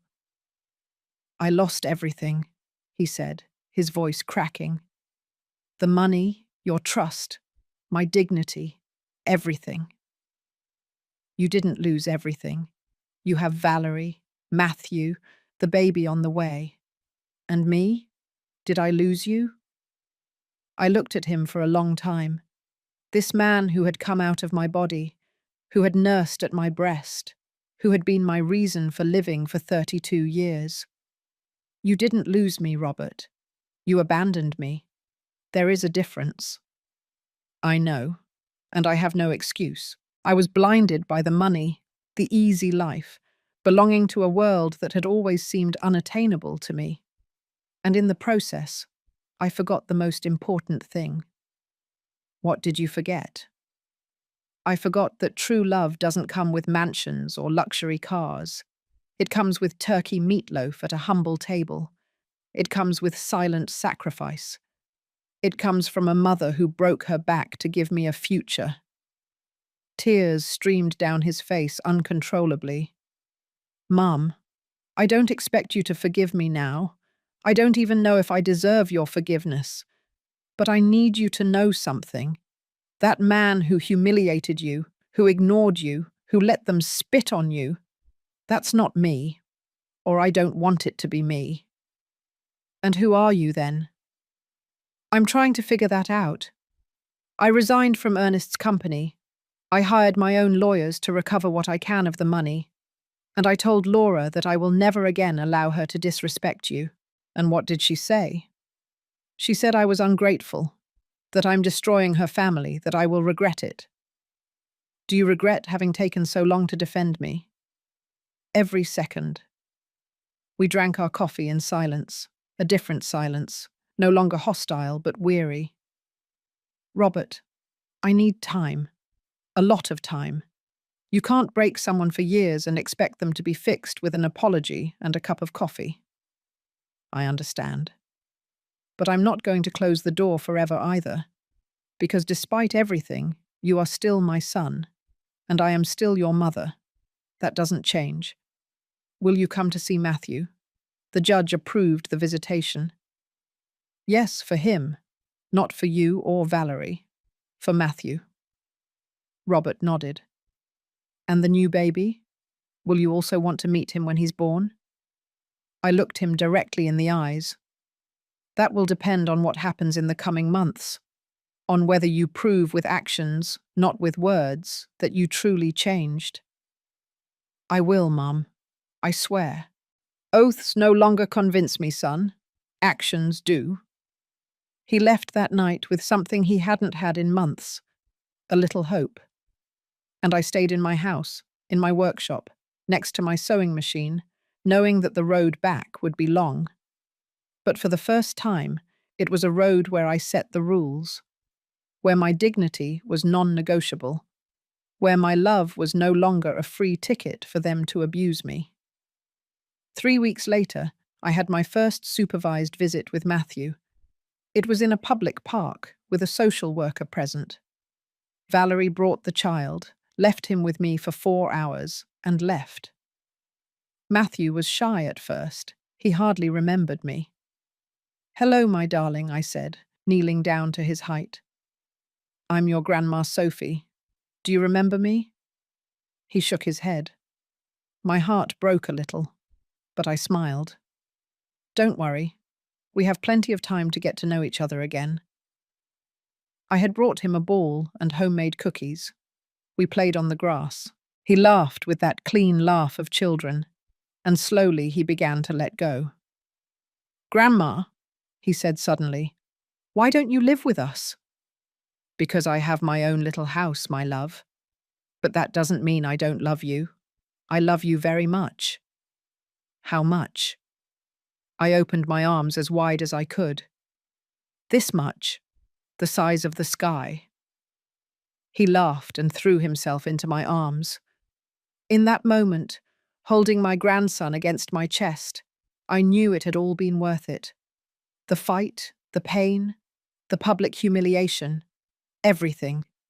Because now I could see Matthew. I could be part of his life. I could be the grandmother I always wanted to be. When Valerie returned to pick him up, Matthew cried because he didn't want to leave. "Grandma Sophie is fun," he told his mum. Valerie looked at me with teary eyes. "Thank you for not giving up," she whispered. I didn't answer. I just nodded. Because mothers, grandmothers, women like me, we never give up. We can bend, we can cry, we can bleed, but we don't break. And sooner or later, life returns what we deserve. 2 months passed. 2 months in which my life changed in ways I never imagined. The visits with Matthew became regular, no longer supervised, no longer in public parks, as if I were a dangerous stranger. Now he came to my house. We played in the yard with the petunias, we baked cookies together, and he told me stories about his school with that innocence that only 3-year-olds have. "Grandma Sophie," he would say to me, "why does your house smell like cinnamon?" "Because love is always cooking here, my darling." Robert had kept his word, little by little, with actions, not with empty promises.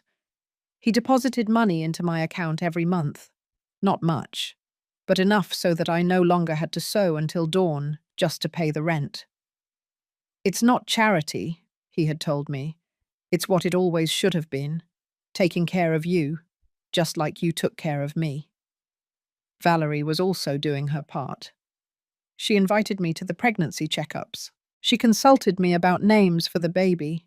She was building bridges where before there had only been walls.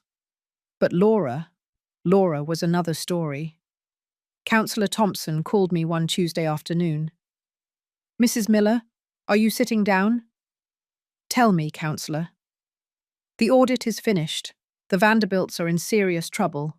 Tax fraud, embezzlement, phantom investments. Ernest could face criminal charges. And Robert's money? Irrecoverable for the most part.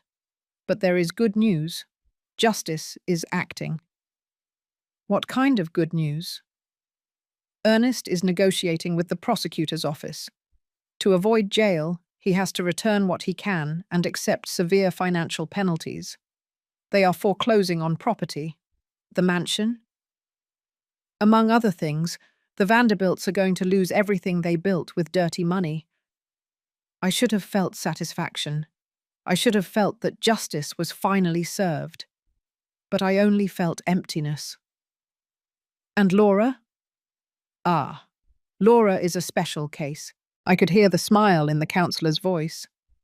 It turns out that Laura had boasted so much about her perfect quality, her connections, her status, that now all her acquaintances are distancing themselves. The friends she used to have tea with, the partners in her exclusive clubs, even her own daughters are taking distance. Why? Because no one wants to be near a scandal. And why, Mrs. Miller? You have more allies than you think. Do you remember Mary and Daniela, the employees who helped you? Of course. They talked to other employees from well-known families.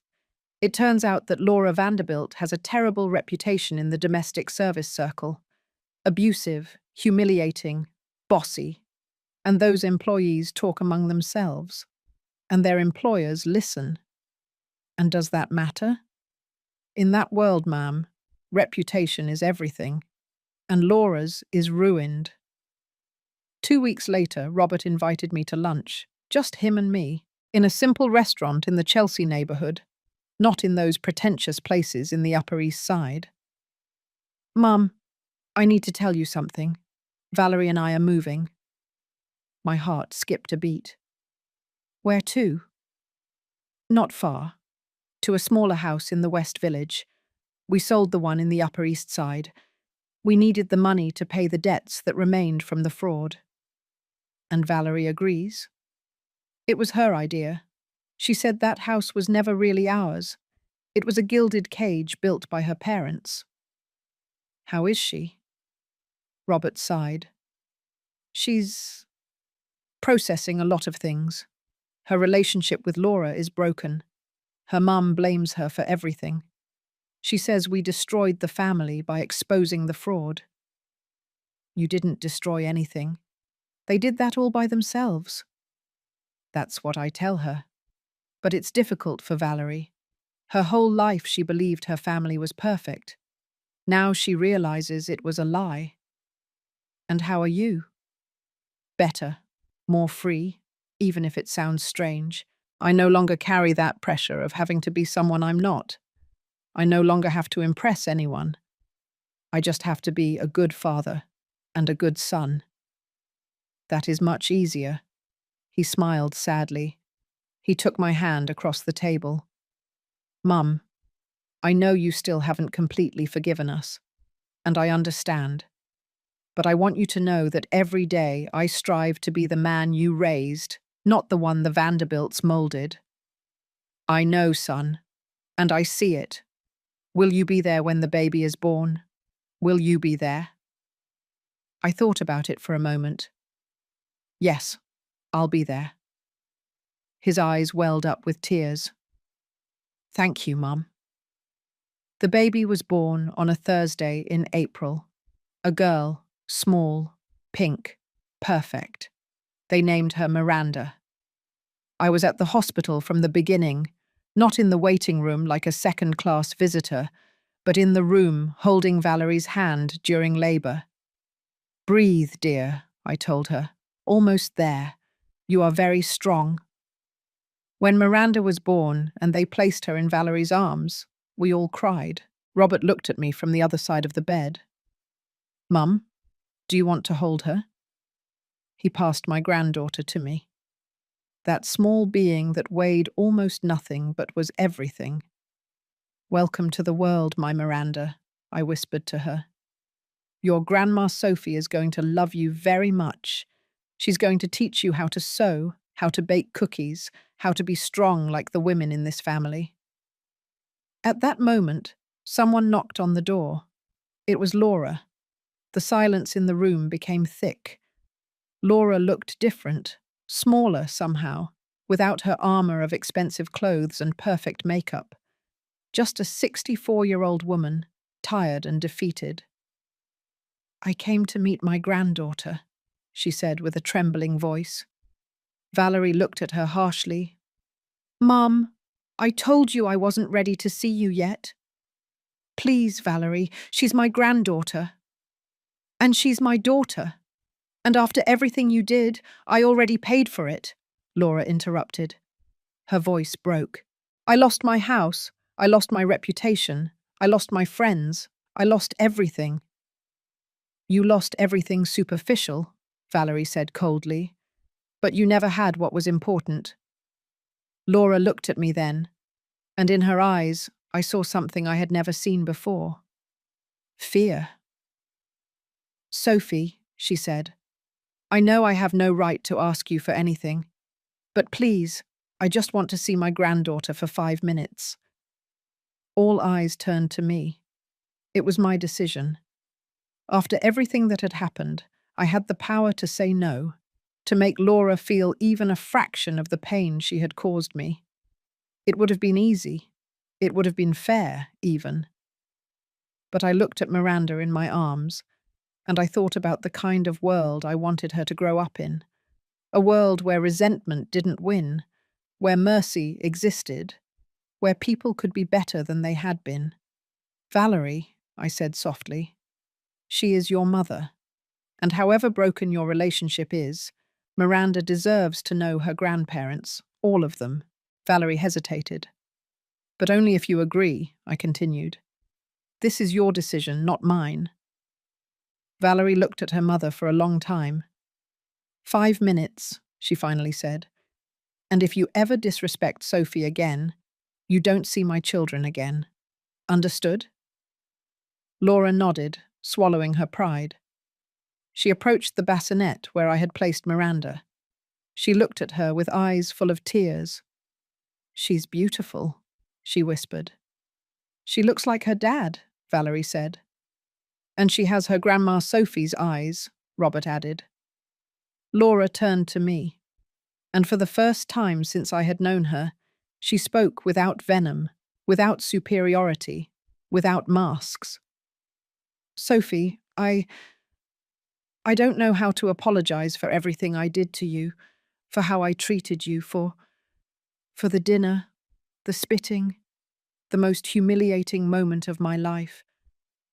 I don't know if you can ever forgive me, Laura continued, but I need you to know that I was wrong about you, about what it means to be a good mother, about what really matters.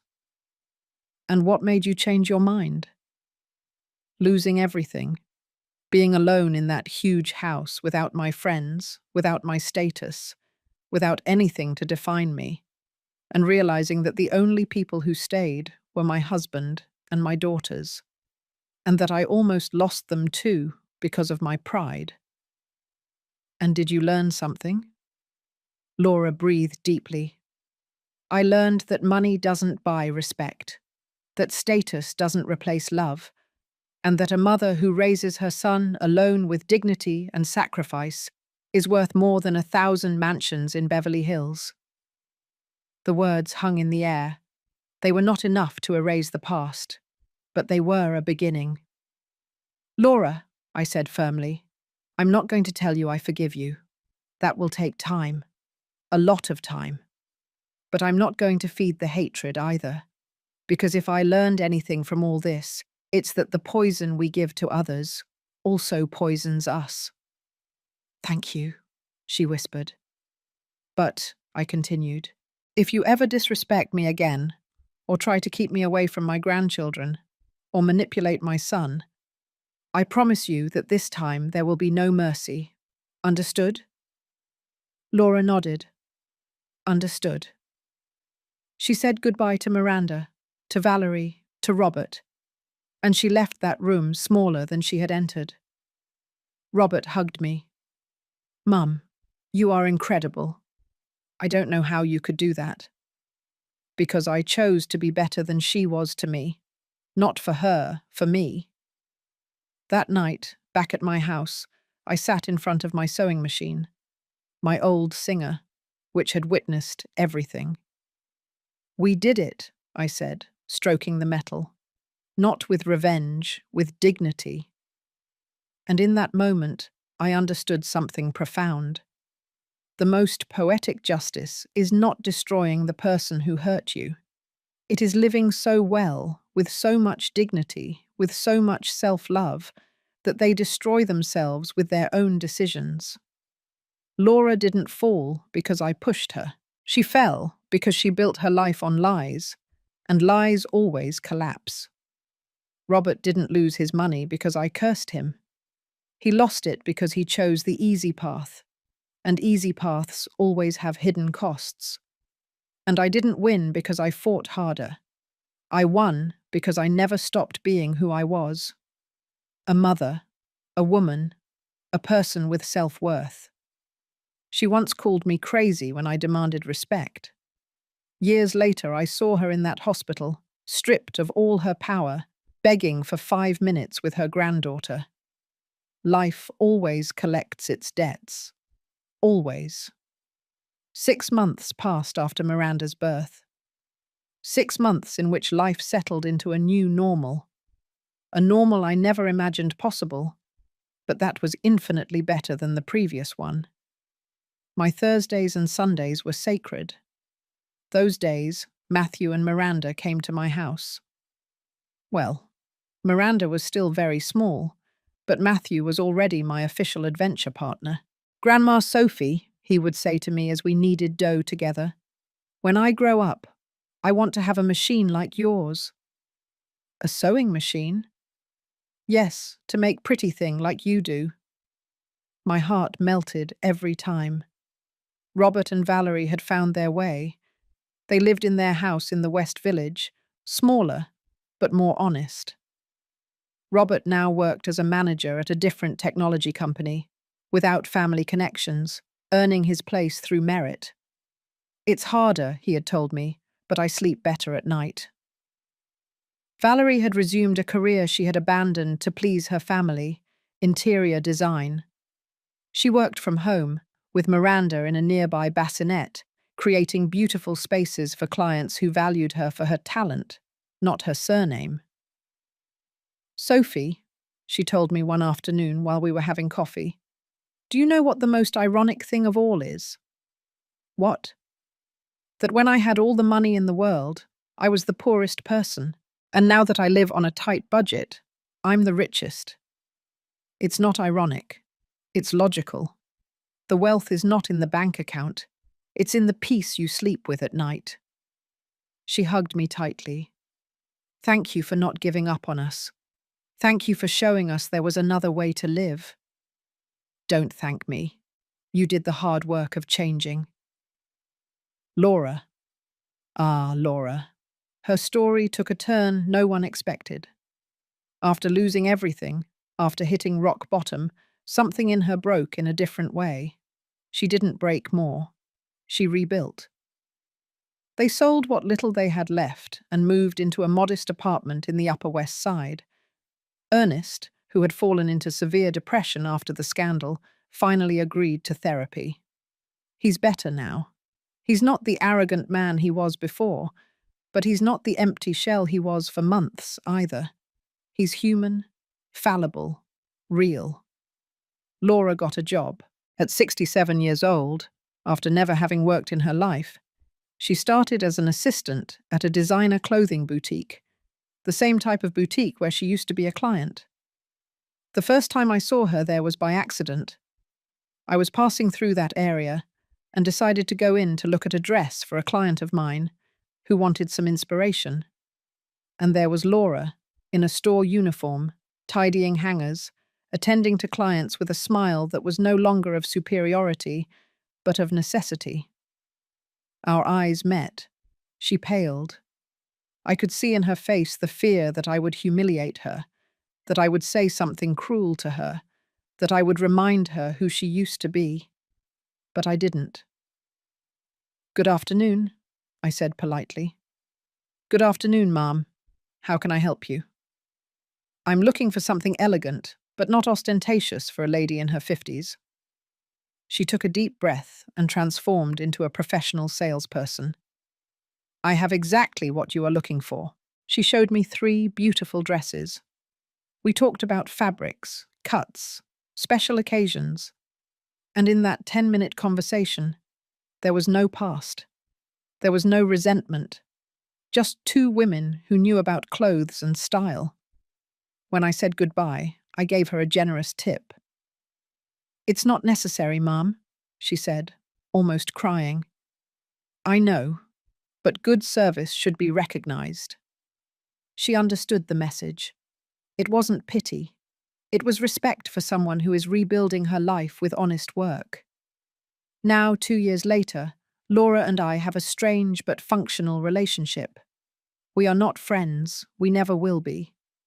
But when there are family gatherings, when it's Matthew's or Miranda's birthday, we are both there. She no longer sees me as trash, and I no longer see her as an enemy. We simply coexist, and that is enough. A month ago, for Miranda's birthday, Laura arrived with a gift wrapped in simple paper. It's for you, she told me. For me? Open it. It was a framed photograph. The photo of that first time I went to her house, when I brought my carrot cake that we never ate. Someone had taken a picture of me in the garden without me realizing it. I looked small, awkward, out of place. And below the photo, in Laura's handwriting, it said, "The most dignified woman I know. Sorry I didn't see it sooner. LV." I was speechless. I don't know if you want to keep it, Laura said with a trembling voice. But I needed you to know that I see now what I didn't want to see then. Thank you, Laura. No, thank you. For teaching me that greatness doesn't come from the surname or the zip code. It comes from here. She touched her chest, and in that moment I saw something I never thought I would see. Genuine redemption. My clientele grew. I no longer sew only for neighborhood ladies. Now professional women, business owners, even some artists come looking for unique, handmade designs. Ms. Sophie, they tell me, Your dresses have soul, and it's true, because I sew every stitch with the story of my life, with the pain I overcame, with the love I never lacked, with the dignity I recovered. My prices tripled over these years, not because I'm greedy, but because I finally understood my value. A new client came 2 weeks ago, a woman in her 40s, elegant, self-assured. I was recommended to you. They say you make dresses that transform women. I don't know about all that, I replied with humility. Don't be modest. Laura Vanderbilt personally recommended you to me. She says you are the best seamstress in New York City. I was silent for a moment. Laura recommending me, speaking well of me, the turns life takes. Well, I said, regaining my composure, let's see what you need, and let's make something beautiful together. Robert and I healed, not overnight. It was a slow, painful process, with setbacks and progress. There were days when I still felt the pain of his betrayal, days when I looked at him and saw the man who had asked me to behave myself while his mother-in-law spat on me. But there were also days when I saw him playing with Matthew in the yard, teaching him how to ride a bike, and I remembered the boy he once was, the son I raised with so much love, and I chose to focus on those days. Mum, he told me 6 months ago during a dinner at my house, will you ever completely forgive me? I looked him in the eyes. Robert, I've already forgiven you a long time ago, but forgiveness doesn't erase what happened. It leaves a scar, and scars sometimes hurt when the weather changes. I know, but scars are also proof that we survived, that the wound healed, and that's what's important. He took my hand. I love you, Mum, and I'm going to spend the rest of my life proving to you that I am the man you raised, not the one the Vanderbilts tried to mold. You're already proving it, son, every day. Mrs. Henderson, my lifelong neighbour, is still my confidant, but now she's also a partner in my business. She manages my schedule, answers the phone, receives clients. Sophie, she tells me, who would have thought you'd end up being a businesswoman? I never stopped being one, Linda. I just didn't value myself before. Oh, friend, if your story were written in a book, no one would believe it. Well, it's a good thing it's not a book. It's my life, and it's turning out better than I ever dreamed. Mary and Daniela, the employees who risked their jobs to help me, are still my friends. They no longer work for the Vanderbilts. Mary opened her own cleaning company. Daniela studied culinary arts and now has a small cake business. The three of us meet once a month for lunch, and at those lunches, we celebrate something simple but powerful, that women who support each other are unstoppable. Mrs. Sophie, Mary told me at our last lunch, you taught us that no matter how much power people have, if they don't have dignity, they have nothing. And you taught me that courage comes in all forms. Sometimes it's defending your rights in court, and sometimes it's recording a conversation, risking your job. We toasted, not with expensive champagne, but with homemade cranberry juice, because the value of things is not in their price, but in the meaning we give them. There are nights when I sit in my yard, under the petunias, with a cup of regular coffee, and I review everything that happened. The humiliation of that dinner, the spit on my plate, my son's betrayal, the conspiracy to erase me from my grandchildren's lives. And I ask myself, would I do it all again? Would I fight again, expose them, risk losing Robert forever? And the answer is always the same. Yes, because I didn't fight for revenge, I fought for dignity. I didn't seek to destroy anyone. I sought to recover myself. And that is priceless. Sometimes I wonder what would have happened if I had remained silent, if I had agreed to be the invisible grandmother, the second-class mother, the woman who exists only to serve others. I would have had superficial peace, perhaps, but I would have lost my soul, and I prefer a life of storms, but with my dignity intact, than a life of calm, but with my soul sold. Matthew asked me the other day, "Grandma, why does Grandma Laura live in a small house like yours?" Because sometimes life teaches us lessons, my love, and one of those lessons is that what matters is not the size of the house, but the size of the heart of the person who lives in it. And do you have a big heart? I tried to always have one, my darling, even when others were not kind to me. And is that good? It's the best, because when you have a big heart, no matter how much they hurt you, you always have room to heal. He hugged me tightly. I want to have a big heart like yours. And there, in that innocent embrace of a 6-year-old boy, I understood that everything had been worth it, because I not only recovered my dignity, I not only recovered my place as a grandmother, I also planted seeds of values in my grandchildren, seeds that will grow and bear fruit that I may not see, but that will exist. Legacy is not the mansions or the bank accounts. Legacy is the values we pass on, the lessons we teach, the way we treat others.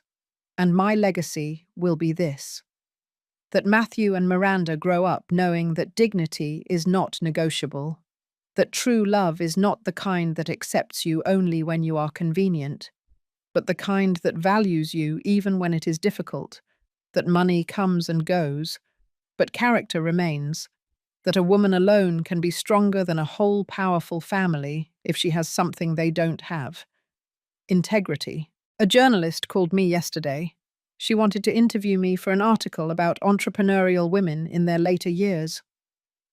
"Mrs. Miller," she told me, "your story is inspiring, from a humble seamstress to a successful businesswoman."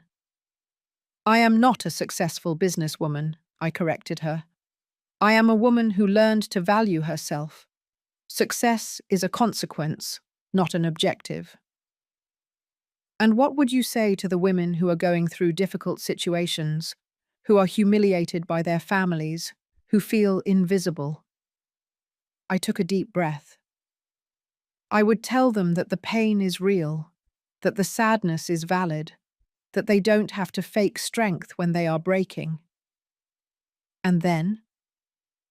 And then I would tell them that inside each of us there is a warrior, a woman who can get up 1,000 times, who can rebuild herself from the ashes, who can transform pain into power. And how do you find that warrior? You don't find her, you wake her up. And she wakes up when you decide that you are no longer going to accept crumbs of love at the table of your own life. The journalist wrote down every word. "One last question, Mrs. Miller.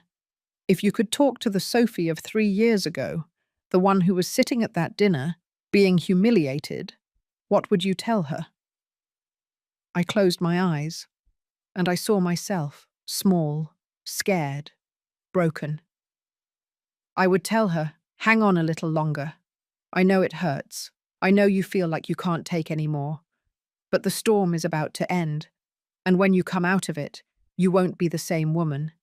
You will be stronger, wiser, freer." And what else? I would tell her that the message she is about to send, that execute the plan, is going to change her life, and that she should never, ever regret having chosen her dignity over comfort. And the interview was published last month, and since then I have received dozens of messages from women who are in similar situations, who are humiliated by their families, who feel invisible, who are on the verge of giving up. And I answer them all the same way. You matter, your pain is valid, your struggle is sacred. And no matter how long it takes you to get out of where you are, the important thing is that you don't give up. Because on the other side of the storm, there is a version of you waiting for you, a version that is stronger, more complete, more free. This morning, while I was sewing a client's daughter's wedding dress, Matthew ran into my workshop. Grandma, Dad says we're going to have a big party to celebrate your 58th birthday. A big party? Oh, son, you know I don't like those things. But it's important. Dad says he wants to celebrate the bravest woman in the world. I laughed. Your dad exaggerates. He doesn't exaggerate, Robert said, entering behind Matthew. It's true, son. I don't need a party. I know, but we need to celebrate you. We need to tell the world that we have the privilege of being your family. You didn't think that before. Robert knelt in front of me, taking my hands in his. Before, I was an idiot, but you gave me a second chance. And every day I'm grateful that you didn't give up on me. I could never give up on you. You're my son. And you are my hero. My 58th birthday party was a week ago. It wasn't in a mansion in Beverly Hills. It was in my yard, under the petunias, with string lights that Robert installed, with catered tacos that Mrs. Henderson brought, with a homemade cake that Valerie made. Everyone was there. Robert, Valerie, Matthew, Miranda, my clients, Mary and Daniela, the neighborhood neighbors, people who have seen me grow, cry, fight, and win. And yes, Laura and Ernest were there too. Laura arrived with a bouquet of petunias. I know your yard is full, she said, but these are special. I grew them myself. They're from seeds you gave me a year ago. I had given her seeds. After a family meeting, she had admired my petunias, and I, in a gesture of peace, had given her an envelope with seeds. You grew them? On the balcony of my apartment. They're the only beautiful thing I have now. And they bloomed. We looked at each other, and in that look, there was something I never thought would exist between us. Understanding. We were not friends. We probably never would be, but we could coexist. We could be civil. We could, for the sake of Robert, Valerie, and the children, be in the same space without destroying each other. Laura, I said with a nod. Sophie, she replied with genuine respect. She sat at the other end of the table. She ate in silence. She held Miranda for a moment, with tears in her eyes, and when she said goodbye before leaving, she approached me. Thank you, she whispered, for the letter, for not closing the door completely. I didn't do it for you, I replied with honesty. I did it for me, because I don't carry hatred. Life is too short. She nodded and left. Robert hugged me. Mum, you are my hero. I'm no hero, son. I'm just a woman who learned that the best revenge is living well, and that the best punishment for the person who hurt you is for them to see you thrive without them. That night, back at my house, I looked at the stars from my yard. Everything had come full circle. Laura had lost her power, but she had gained humility. Robert had lost money, but he had gained integrity. Valerie had lost her life of luxury, but she had gained freedom. And I had lost years of relationship with my son, but I had gained something much more valuable. I had gained my dignity back. I had gained the unconditional love of my grandchildren. I had gained the respect of my son. And above all, I had gained the peace of knowing I did the right thing. Karma is not revenge. Karma is balance. And life, sooner or later, always finds a way to balance the scales. 3 years have passed since that dinner where everything changed. 3 years that seem like a lifetime, and at the same time, a sigh. I am sitting in my workshop, in this house in Queens, which is no longer just a refuge, but a home full of life. The petunias in the yard grew so much that they now cover almost the entire back wall, creating a purple curtain that sways with the afternoon wind. My Singer sewing machine is still there, in the same place as always. But now it's not just my work partner, it's a teacher. Because on Saturday mornings, Matthew sits next to me on a special stool that Robert made for him and learns to sew. Grandma Sophie, he tells me with his newly turned 6 years, did you really pay for my dad's school with this machine? That's right, my darling, this machine and these hands. Then it's magic. It's not magic, Matthew. It's work and love and never giving up. He nods with that seriousness of children who still believe that anything is possible. Miranda is 3 years old now. She is a whirlwind of energy with mahogany curls like her mum and those dark eyes that remind me of my mother. On Sundays, she comes with Matthew and helps me bake donuts. Her help usually means more flour on the floor than in the bowl, but I don't mind. The house gets cleaned. The memories stay forever. Grandma Sophie, she tells me with that lisp that still doesn't pronounce all the words correctly, when I grow up, I'm going to have a house like yours, with purple flowers and the smell of cinnamon. And why like mine, my love? Your house is very pretty. Because it smells like hugs here. That girl is going to break hearts someday. But above all, she's going to heal her own. Because she's growing up surrounded by true love, not appearances. Robert and Valerie celebrated their 5-year wedding anniversary last month. They are no longer the same people who married in that Newport garden. They matured. They found each other. Robert now works as a manager at a technology company. He earns well, not millions, but enough to live with dignity. Every 2 weeks, he deposits a fixed amount into my account. At first, I protested. Son, I don't need your money anymore. My clients pay well now. It's not out of necessity, Mum. It's out of justice. I should have done it from the beginning.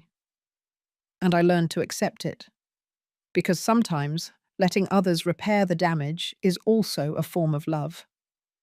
Valerie stopped being Laura's perfect doll. Now she is a woman with her own voice. Her interior design business grew so much that she had to hire 2 assistants. But the most important thing is that she is happy, genuinely happy. Sophie, she told me a few months ago while we were having coffee, do you know what the most ironic thing of all is? What? That when I had all the money in the world, I was the poorest person. And now that I live on a tight budget, I'm the richest. It's not ironic. It's logical. Wealth is not in the bank account. It's in the peace you sleep with at night. She hugged me tightly. Thank you for not giving up on us. Thank you for showing us there was another way to live. Don't thank me. You did the hard work of changing. Laura. Ah, Laura. Her story took a turn no one expected. After losing everything, after hitting rock bottom, something in her broke in a different way. She didn't break more. She rebuilt. They sold the little they had left and moved into a modest apartment in the Upper West Side. Ernest, who had fallen into severe depression after the scandal, finally accepted going to therapy. He's better now. He's not the arrogant man he was before, but he's not the empty shell he was for months either. He's human, fallible, real. Laura got a job. At 67 years old, after never having worked in her life, she started as an assistant at a designer clothing boutique, the same type of boutique where she used to be a client. The first time I saw her there was by accident. I was passing through that area and decided to go in to look at a dress for a client of mine who wanted some inspiration. And there was Laura, in a store uniform, tidying hangers, attending to clients with a smile that was no longer of superiority, but of necessity. Our eyes met. She paled. I could see in her face the fear that I would humiliate her, that I would say something cruel to her, that I would remind her who she used to be. But I didn't. Good afternoon, I said politely. Good afternoon, ma'am. How can I help you? I'm looking for something elegant, but not ostentatious for a lady in her 50s. She took a deep breath and transformed into a professional salesperson. I have exactly what you are looking for. She showed me 3 beautiful dresses. We talked about fabrics, cuts, special occasions. And in that 10-minute conversation, there was no past. There was no rancor. Just 2 women who knew about clothes and style. When I said goodbye, I gave her a generous tip. "It's not necessary, ma'am," she said, almost crying. "I know, but good service should be recognized." She understood the message. It wasn't pity. It was respect for someone who is rebuilding her life with honest work. Now, 2 years later, Laura and I have a strange but functional relationship. We are not friends. We never will be. But when there are family gatherings, when it's Matthew's or Miranda's birthday, we are both there. She no longer sees me as trash, and I no longer see her as an enemy. We simply coexist, and that is enough. A month ago, for Miranda's birthday, Laura arrived with a gift wrapped in simple paper. "It's for you," she told me. "For me?" "Open it." It was a framed photograph, the photo of that first time I went to her house, when I brought my carrot cake that we never ate. Someone had taken a picture of me in the garden without me realizing it. I looked small, awkward, out of place. And below the photo, in Laura's handwriting, it said, "The most dignified woman I know. Sorry I didn't see it sooner. L.V." I was speechless. "I don't know if you want to keep it," Laura said with a trembling voice. "But I needed you to know that I see now what I didn't want to see then." "Thank you, Laura." "No, thank you, for teaching me that greatness doesn't come from the surname or the zip code. It comes from here." She touched her chest, and in that moment, I saw something I never thought I would see. Genuine redemption. My clientele grew. I no longer sew only for neighborhood ladies. Now, professional women, business owners, even some artists come looking for unique, handmade designs. "Ms. Sophie," they tell me, "your dresses have soul." And it's true, because I sew every stitch with the story of my life, with the pain I overcame, with the love I never lacked, with the dignity I recovered. My prices tripled over these years, not because I'm greedy, but because I finally understood my value. A new client came 2 weeks ago, a woman in her 40s, elegant, self-assured. "I was recommended to you. They say you make dresses that transform women." "I don't know about all that," I replied with humility. "Don't be modest. Laura Vanderbilt personally recommended you to me. She says you are the best seamstress in New York City." I was silent for a moment. Laura, recommending me, speaking well of me, the turns life takes. "Well," I said, regaining my composure, "let's see what you need, and let's make something beautiful together." Robert and I healed, not overnight. It was a slow, painful process, with setbacks and progress. There were days when I still felt the pain of his betrayal. Days when I looked at him and saw the man who had asked me to behave myself while his mother-in-law spat on me. But there were also days when I saw him playing with Matthew in the yard, teaching him how to ride a bike. And I remembered the boy he once was, the son I raised with so much love, and I chose to focus on those days. "Mum," he told me 6 months ago during a dinner at my house, "will you ever completely forgive me?" I looked him in the eyes. "Robert, I've already forgiven you, a long time ago. But forgiveness doesn't erase what happened. It leaves a scar. And scars sometimes hurt when the weather changes." "I know, but scars are also proof that we survived, that the wound healed, and that's what's important." He took my hand. "I love you, Mum, and I'm going to spend the rest of my life proving to you that I'm the man you raised." not the one the Vanderbilts tried to mold. You're already proving it, son, every day. Mrs. Henderson, my lifelong neighbor, is still my confidant, but now she's also a partner in my business. She manages my schedule, answers the phone, receives clients. Sophie, she tells me, who would have thought you'd end up being a businesswoman?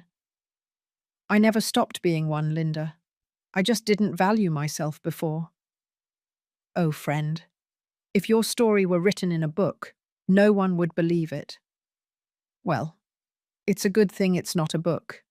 It's my life, and it's turning out better than I ever dreamed.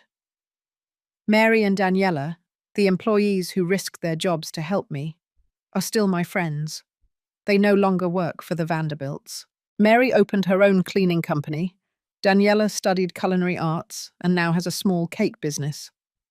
The three of us meet once a month for lunch, and at those lunches, we celebrate something simple but powerful, that women who support each other are unstoppable. Mrs. Sophie, Mary told me at our last lunch, you taught us that no matter how much power people have, if they don't have dignity, they have nothing. And you taught me that courage comes in all forms. Sometimes it's defending your rights in court, and sometimes it's recording a conversation, risking your job. We toasted, not with expensive champagne, but with homemade cranberry juice, because the value of things is not in their price, but in the meaning we give them. There are nights when I sit in my yard, under the petunias, with a cup of regular coffee, and I review everything that happened, the humiliation of that dinner, the spit on my plate, my son's betrayal, the conspiracy to erase me from my grandchildren's lives. And I ask myself, would I do it all again? Would I fight again, expose them, risk losing Robert forever? And the answer is always the same. Yes, because I didn't fight for revenge. I fought for dignity. I didn't seek to destroy anyone. I sought to recover myself. And that is priceless. Sometimes I wonder what would have happened if I had remained silent, if I had agreed to be the invisible grandmother, the second-class mother, the woman who exists only to serve others. I would have had superficial peace, perhaps, but I would have lost my soul, and I prefer a life of storms, but with my dignity intact, than a life of calm, but with my soul sold. Matthew asked me the other day, Grandma, why does Grandma Laura live in a small house like yours? Because sometimes life teaches us lessons, my love, and one of those lessons is that what matters ye is not the size of the house, but the size of the heart of the person who lives in it. And do you have a big heart? I tried to always have one, my darling, even when others were not kind to me. And is that good? It's the best, because when you have a big heart, no matter how much they hurt you, you always have room to heal. He hugged me tightly. I want to have a big heart like yours. And there, in that innocent embrace of a 6-year-old boy, I understood that everything had been worth it, because I not only recovered my dignity, I not only recovered my place as a grandmother, I also planted seeds of values in my grandchildren, seeds that will grow and bear fruit that I may not see, but that will exist. Legacy is not the mansions or the bank accounts. Legacy is the values we pass on, the lessons we teach, the way we treat others. And my legacy will be this: that Matthew and Miranda grow up knowing that dignity is not negotiable, that true love is not the kind that accepts you only when you are convenient, but the kind that values you even when it is difficult, that money comes and goes, but character remains, that a woman alone can be stronger than a whole powerful family if she has something they don't have: integrity. A journalist called me yesterday. She wanted to interview me for an article about entrepreneurial women in their later years. Mrs. Miller, she told me, your story is inspiring, from a humble seamstress to a successful businesswoman. I am not a successful businesswoman, I corrected her. I am a woman who learned to value herself. Success is a consequence, not an objective. And what would you say to the women who are going through difficult situations, who are humiliated by their families, who feel invisible? I took a deep breath. I would tell them that the pain is real, that the sadness is valid, that they don't have to fake strength when they are breaking. And then? And then I would tell them that inside each of us there is a warrior, a woman who can get up 1,000 times, who can rebuild herself from the ashes, who can transform pain into power. And how do you find that warrior? You don't find her, you wake her up. And she wakes up when you decide that you are no longer going to accept crumbs of love at the table of your own life. The journalist wrote down every word. One last question, Mrs. Miller. If you could talk to the Sophie of 3 years ago, the one who was sitting at that dinner, being humiliated, what would you tell her?